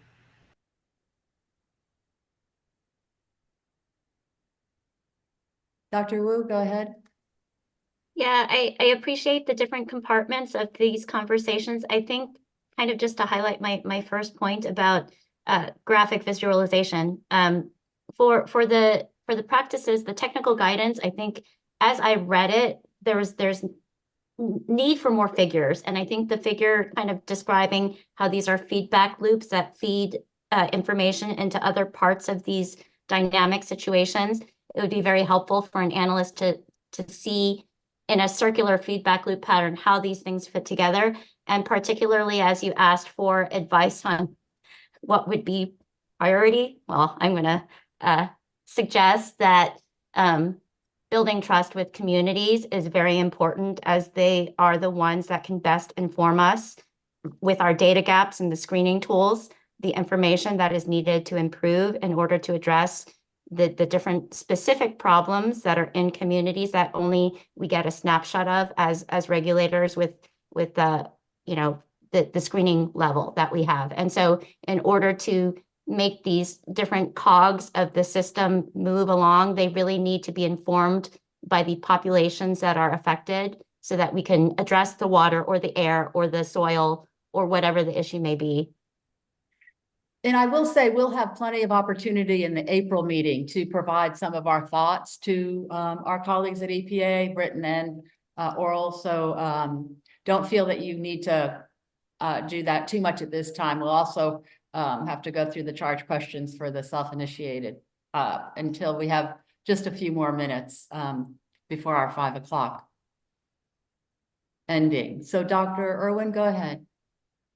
Yeah, kind of following up on that point that Dr. Wu just made, and coming is actually prompted by, I think it was a comment that Dr. Wolverton had in her presentation about doing focus groups and learning that there were, in the overburdened communities, that they had different ideas about the kinds of metrics or data or indicators that should be gathered. I'm just wondering if there's a little bit more information that we could get about how engaging the community, in participatory ways has led to changes in the kinds of analysis or data that has been gathered, or the kinds of analysis that has been done. That would just be helpful for me. It doesn't have to be right. I mean, this is maybe something that we could get in between now and April, but I think that would be just some more illustrative examples would really be helpful for me in thinking through some of this.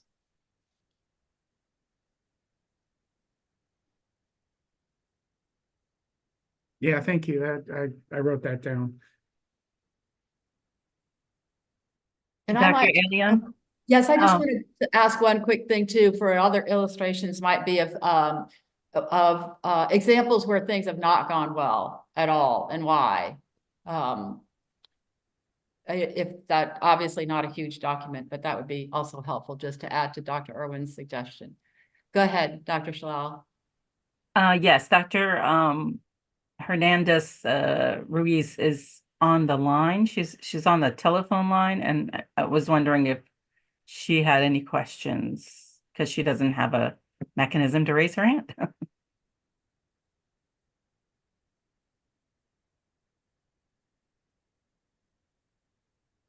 Celine, are you able to speak? If not, I'll just read out a question that she sent to me. She says, regarding air sensors, the EPA accepted methods are out of date. For instance, PM 2.5 and PM 10. Is EPA considering recognizing and leveraging more modern technologies?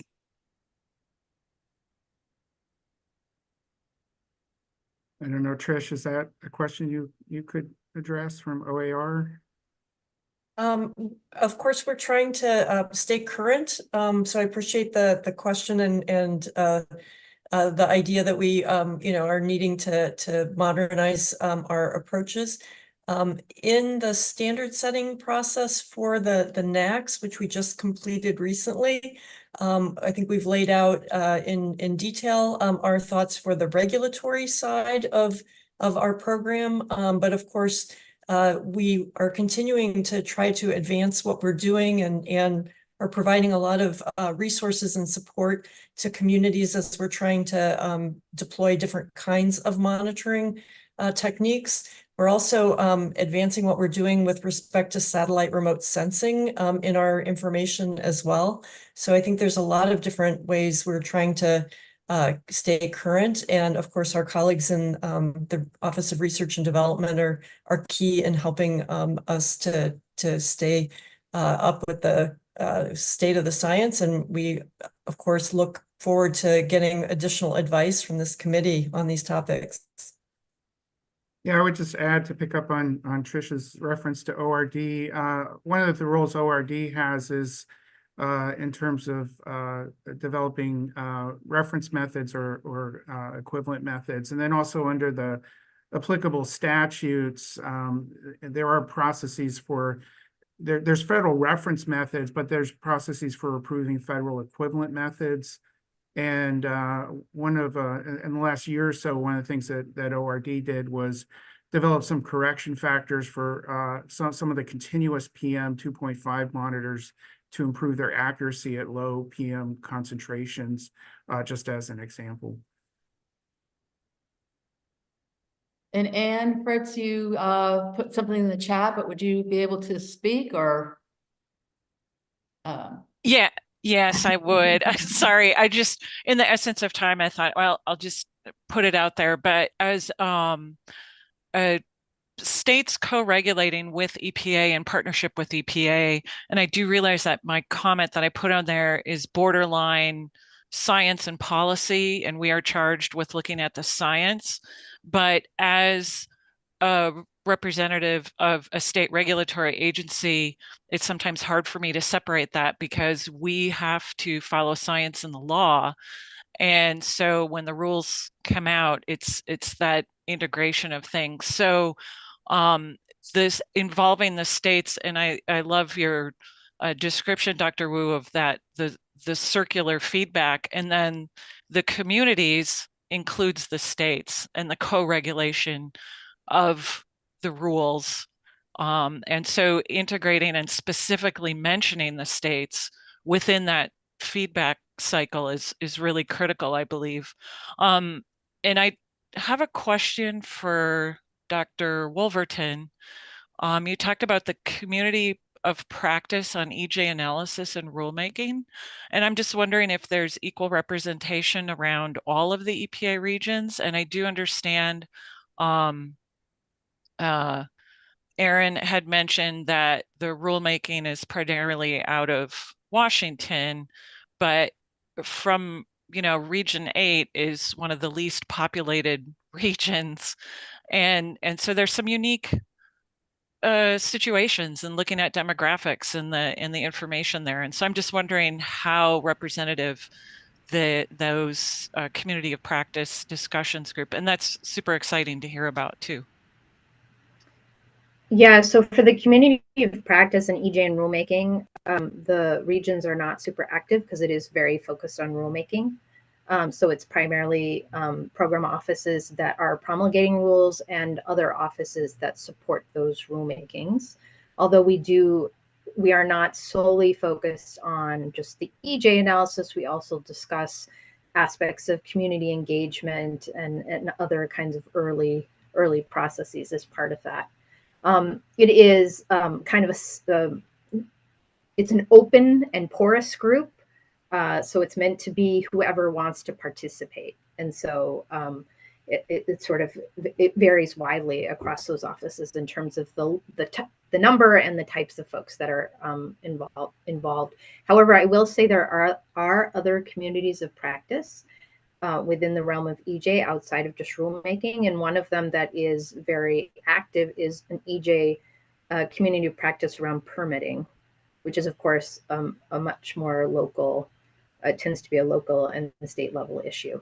And so if you're interested in that outside of the rulemaking sphere, I can follow up with the folks that do that community practice to find out about the level of regional involvement, or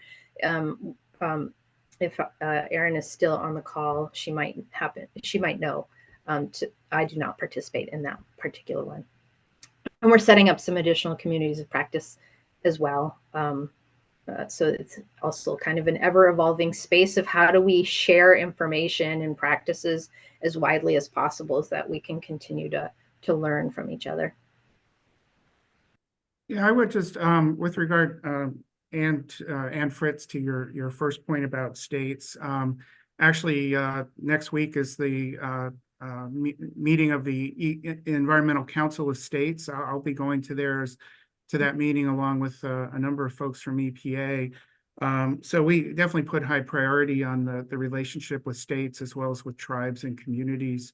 I mean, there are a number of states that are actually leaders in participatory science, and could be a resource for some of the things we're talking about.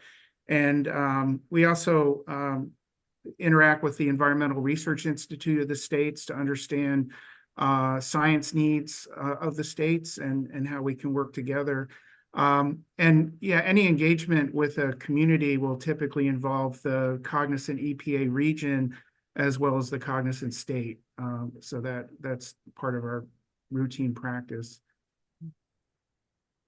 And I was just going to add on the permitting community of practice. I know Region 4 has folks on that work group, kind of cross media, but I can't speak right now. So it'll be a follow-up on kind of whether or not all 10 regions, kind of how it's structured. We can get back to you on that. I know I participate in the Region 8 has a EJ group that periodically meets. So it's kind of, it's all over.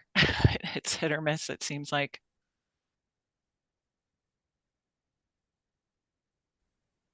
Are there any other questions or information that could be useful?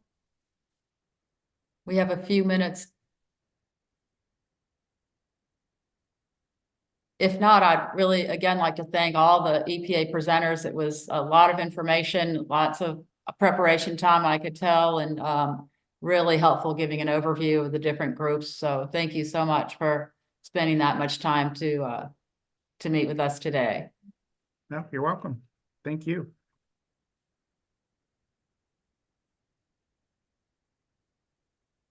Sue, shall we move on? As you mentioned, there were no public comments. Yes, no public comments, so we can go ahead and discuss the charge questions for the self-initiated project. Okay. Great. And I think we'll have those posted on the screen. Yes.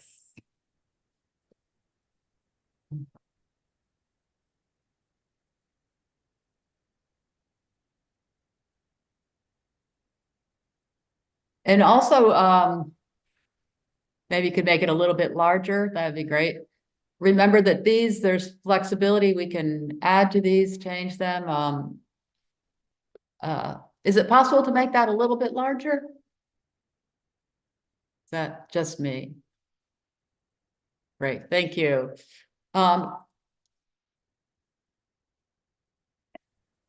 Again, so we can modify these, but currently the questions that we have for this panel.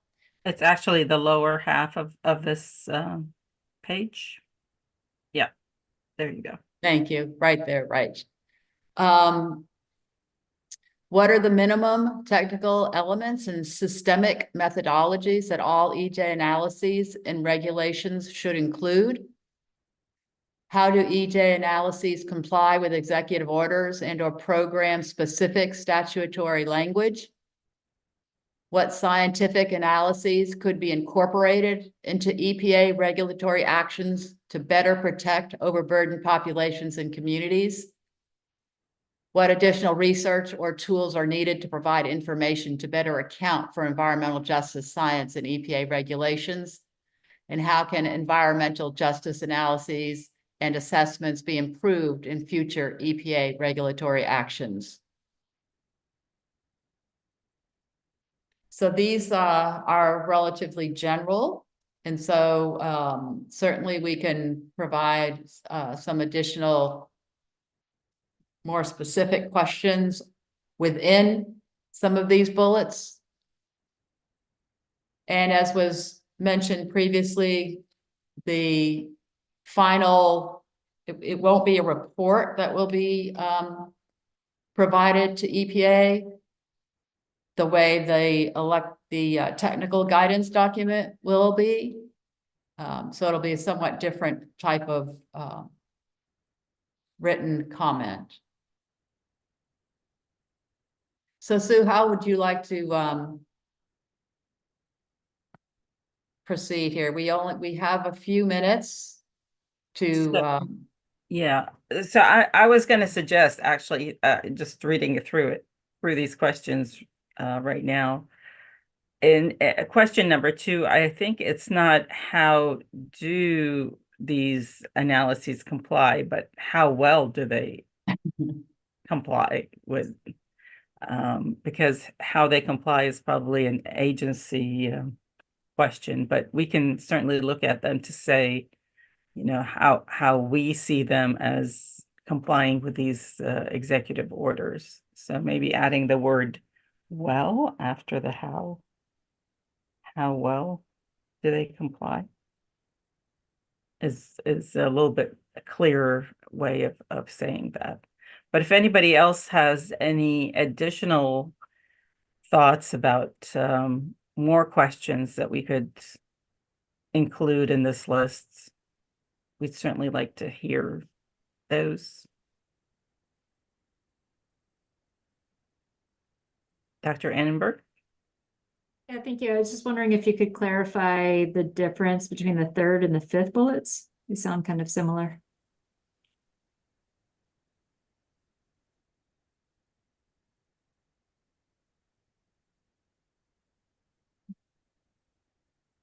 I think one is probably talking more in the generalities, whereas the other one is looking for specific tools or methods. So maybe a quantitative versus a qualitative response. Qualitative being number 3 and quantitative in number 4.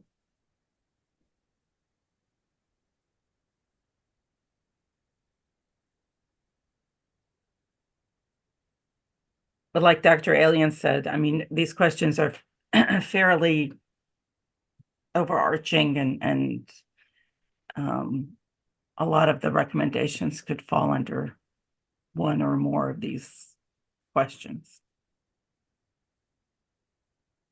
But I think, Susan, you make a good point, Dr. Hannaford, because I think if there's a somewhat more specific question underneath a one bullet, they can be differentiated more readily. And I think that's something that can be discussed or suggestions can be made for what people think are the most important aspects. If it's a scientific analyses, tools, models, and approaches, that we've heard that several times, versus an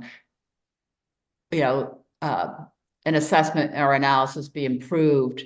It could be more like the approach, or integrating some of the other comments, more information from these groups, or better use of qualitative and quantitative data. So we can sort through that, I think, but you're right, it needs to be clear in order for us to have a more directed response.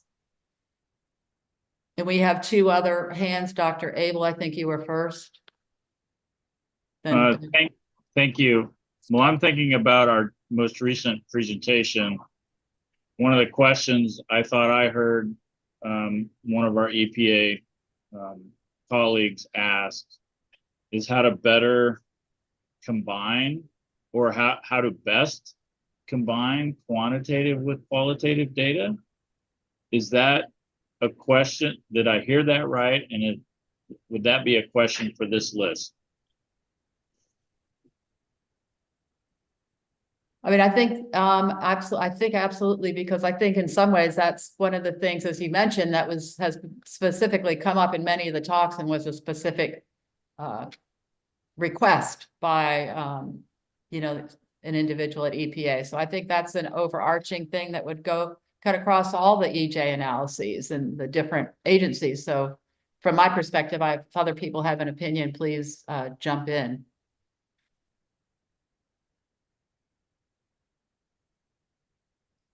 Dr. Lewis, your hand is up? Sure, this is a logistical question, and you may be getting to this, but I'm a bit confused. We have the charge questions in response to the technical guidance document, and then we have these questions where there's like individuals assigned to each question, and then we have these. Are we to respond to our individual charge questions and everyone replying to all of these, or I guess you may be getting to this, but I am sort of just looking for the next steps about where to direct my responses. Yes, thank you. And that's probably on everybody's mind as they're trying to figure out their time commitment and et cetera. Sue, do you want to address that in terms of, I mean, yeah, the technical guidance is like the other types of panels where, yeah, you have your charge questions and then we'll go through that process. And this is the second one, the self-initiated, is a little bit different. Sue, do you have other information more specific to the self-initiated? Yeah, I mean, our thought when we brought this panel together and we assembled all of you, we knew we had this technical guidance that was getting revised and needed a peer review. But also at the same time, we had our chartered SAB that were going through this process of looking at rules, proposed rules over the past several years, as Chris Frey and others have alluded to. They found that there were inconsistencies in how EJ was being dealt with in these rules. And so this is what prompted this self-initiated project to be proposed. And so therefore, what we wanted to do was anything that did not respond directly to the technical guidance, any additional ideas, recommendations, thoughts, tools, data that you all might be aware of that would be useful in doing an EJ analysis within the EPA, at large, and not necessarily through the guidance document itself, would be something that we wanted to capture. And so this is where the self-initiated project sort of came up. And therefore, these questions are sort of purposely made large and overarching so that we can capture any and all recommendations that might fall in the EJ analysis arena, but outside of the charge questions that are posed for the technical guidance. So that's how we're, I guess, moving forward. I don't know if that answers your question or if it makes it more confusing. And I guess so, just to follow up with that, then, I mean, I think part of the question, since we're so used to having specific questions and people assigned to those questions, and this is a little bit different. I think part of the question is, our people can contribute to these questions as they feel fit, but it won't be specific assignments that, as we've done for the technical guidance document. Yeah, I think everybody is invited to respond to all of these charge questions. And commentaries are a little bit different than reports in terms of how they're structured.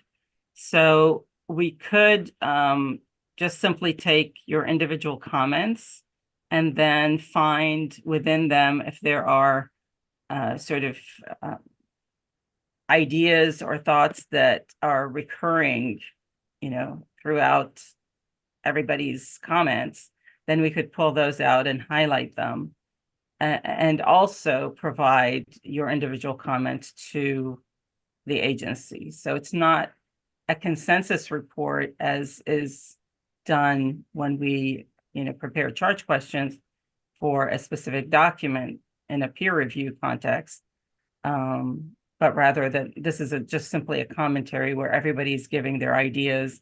And if we find some ideas that sort of thread throughout everybody's recommendations, then we can highlight those in a letter format. Does that answer what you were asking? It does. So there will be two separate reports. One's the more formal SAB report. This one's more like notes for you guys going, that you can just sort of a FYI or some other useful hints that may not fit into those charge questions. Right. Except. Right. Great. Dr. Irwin? Yeah, I was going to make a suggestion on a question that seemed to be prevalent in what they shared with us. I didn't see it necessarily reflected here. Maybe it's a sub question of one of these, but it was the issue of scaling, which came up, I think, in several different contexts, in terms of, for example, how do you scale from really hyper-local analyses and considerations up to national representation. But then there's also this other issue of scaling of, there's a lack of data at these really localized scales. And so how do you deal with that in terms of a data gap? So it just seemed like there was a general question about crossing spatial scales both ways. I do also have a follow-up question prompted by that last conversation, which is, and maybe you will get to this, what's the timing of both of these things? Because I think the timing on this latter one is a little bit longer timeline, or I think I saw that in some of the documents, but I could be wrong. And we'll talk about the timing, maybe just. Okay. Yeah, absolutely. That's a great question. Great. Thanks. Dr. Sad, Jim, go ahead.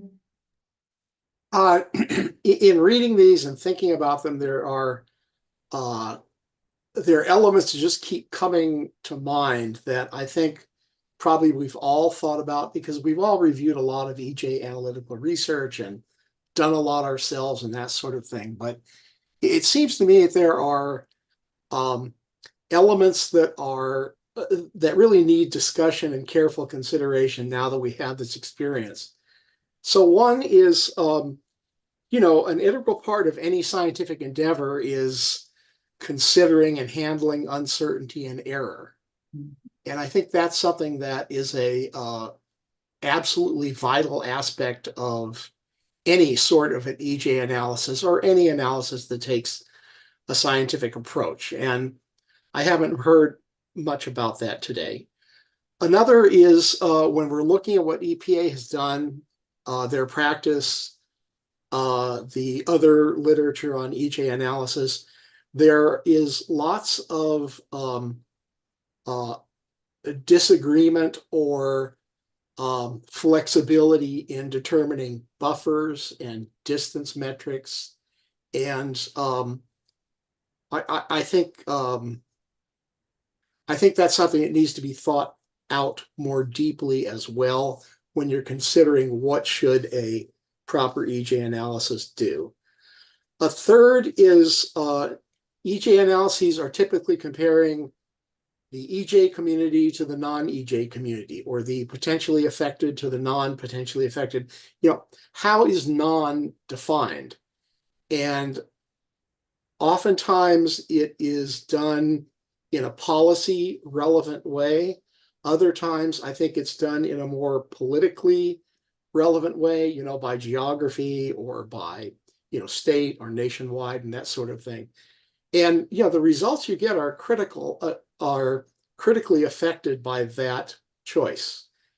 And then finally, sensitivity analysis is something that is in the draft document, but it's something that I think is absolutely essential in a good and valid EJ analysis, because we have to know how sensitive the results are to small differences in the choices of, you know, these things that I've been talking about and others.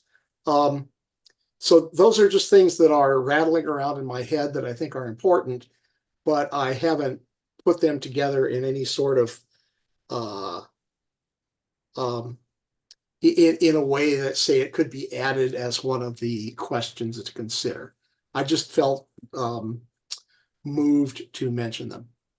Thank you. And let me just say that there's obviously some overlap between the review of the technical guidance and this self-initiated project. And some of the things that, in my opinion, that you brought up will be really important to address in detail for the technical guidance, because that's where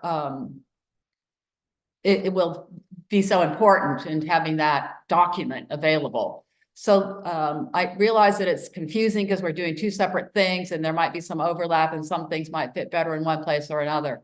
But we have the opportunity in the technical guidance response to be pretty detailed and long and really get into some of these things. And also in terms of asking EPA for additional information, how are they doing it now? What are they for some of the specific things that you've brought forward? So I think I would find that very interesting.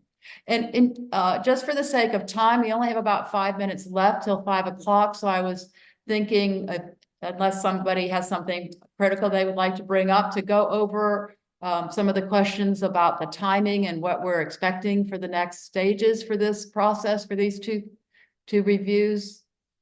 Or can we move to that? And Sue can help, and Tom Brennan as well.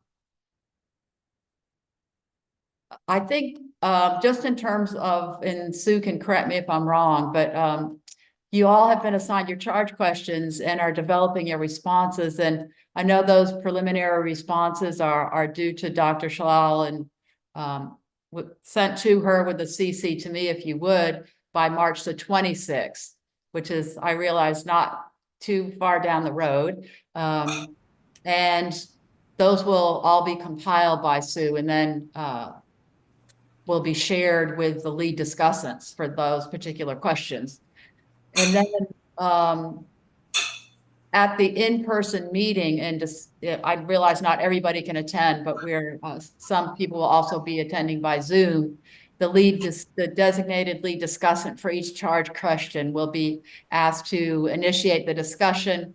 Then after the lead discussant presents a summary of the comments from the team, other team members will be asked if they would like to provide other comments. And finally, anyone else who would like to provide comments may do so, even though they were not assigned to those questions.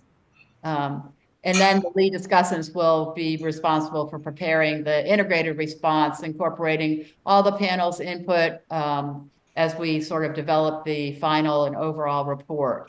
So that's not the April meeting is April, what, 3 to 6, or yeah, 3, 4, and 5. Again, it's not a lot of time to provide thoughts on the charge questions. And then in terms of the other, Sue, maybe you can speak to the time frame subsequent to the April meeting. Sure. Tom, did you want to say something or? No, I mean, I just wanted to say I thought Sue summarized the difference between our formal peer review part on the guidelines and the more open, what we're calling a commentary, almost like an op-ed and individual comments and things to learn from that. And so I think that that's the distinction between the two. And I'll let Sue discuss the timing moving forward. Okay. Well, first, thank you all for your engagement today and a very lively discussion.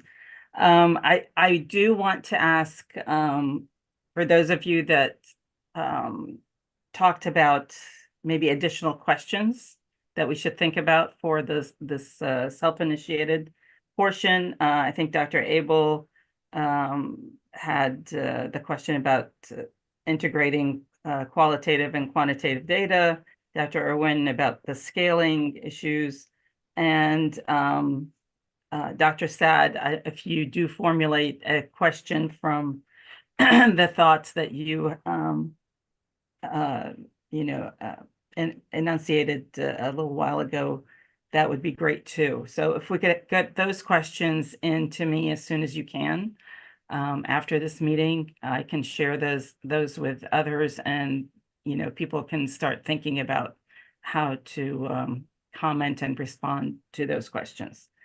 The other thing I'd like also is to ask members if they have any requests of EPA staff so that they can prepare for the upcoming meeting. So I've already asked them to bring back to us the highlights from their presentation that you heard today, plus any issues that they may have left out and thought, oh, wouldn't it be great if I had said this? That would be their opportunity to come back and let us know more things. Dr. Alien also asked EPA to share maybe things that did not go well and why they thought those particular analyses did not go well.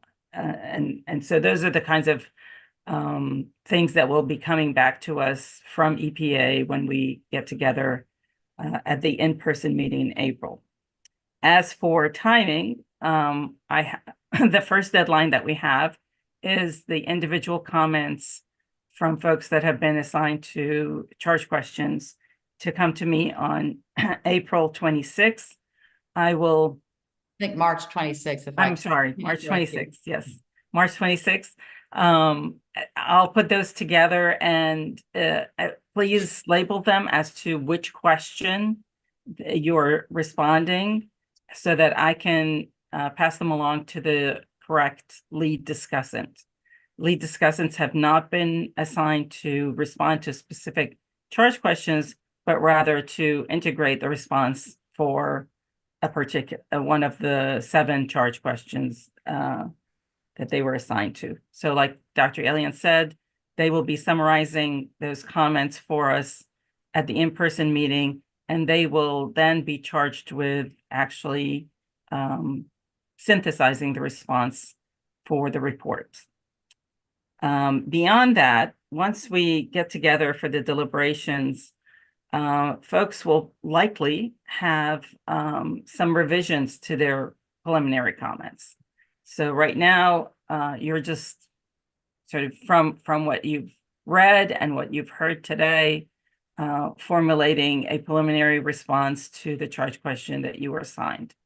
Once the deliberations happen and everybody brings in their own comments, thoughts, and ideas, then you might go home and say, I'd like to make some adjustments to my original preliminary comments. And that you will have approximately 10 days after our on April 5th, the meeting will conclude. So 10 days beyond April 15th, I think you'll be asked to provide your revised comments. And again, I'll go through the same process of pulling those together and giving them to the lead discussants. They will then be working within their teams to first draft a response and then share that draft with other team members to finalize a response for that particular charge question. And that we will have several weeks to complete that process. Once that's done, the responses, the final team responses, will be sent to me. I will integrate them into a report. Dr. Alien will then edit and refine the draft that I create.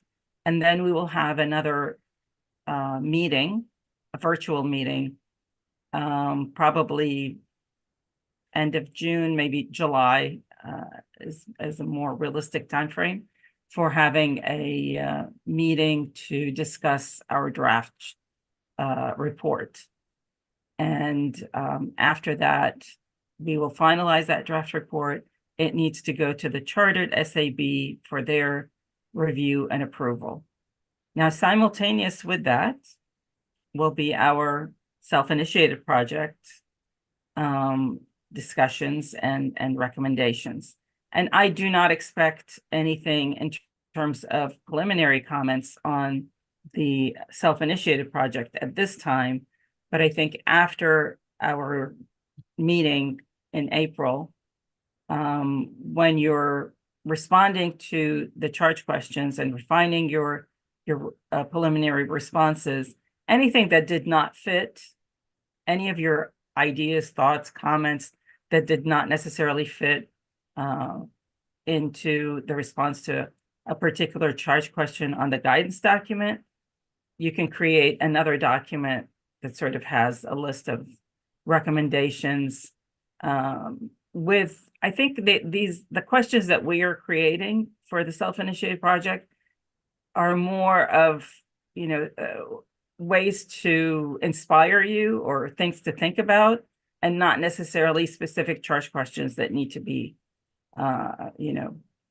sort of enumerated and responded to. So that's the way I'm envisioning the rest of the process.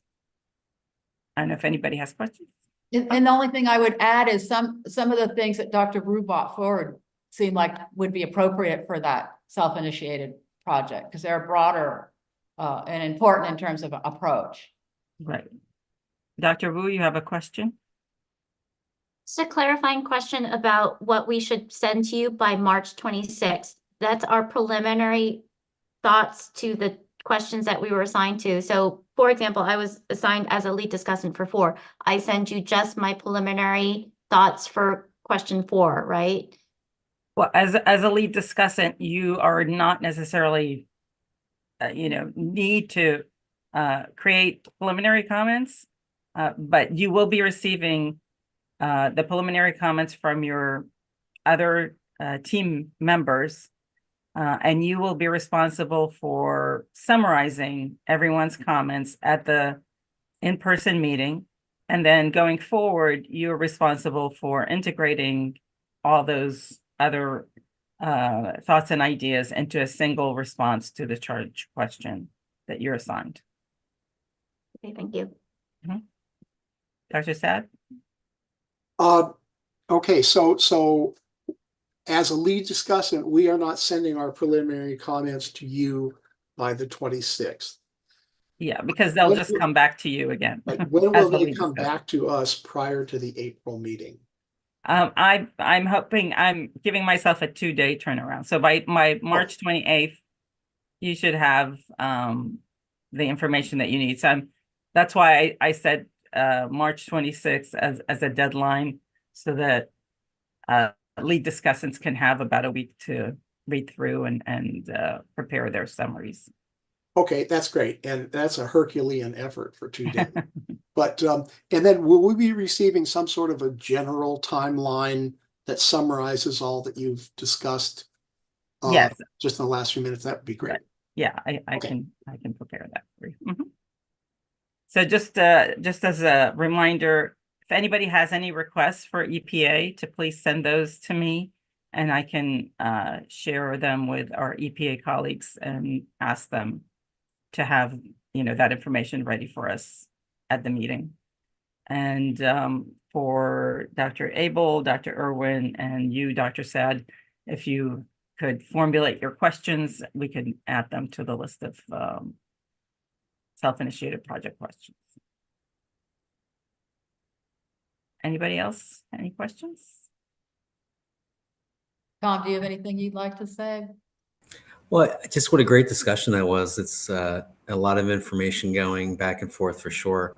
I guess I would just encourage you when it comes to the traditional peer review on the guidelines to really stay focused on that. Like you all have done peer reviews before, and leave those other items as kind of additional things that will wrap into that commentary. So stay focused and make calls on what's really for the guidelines and what's for the commentary, and do the best you can.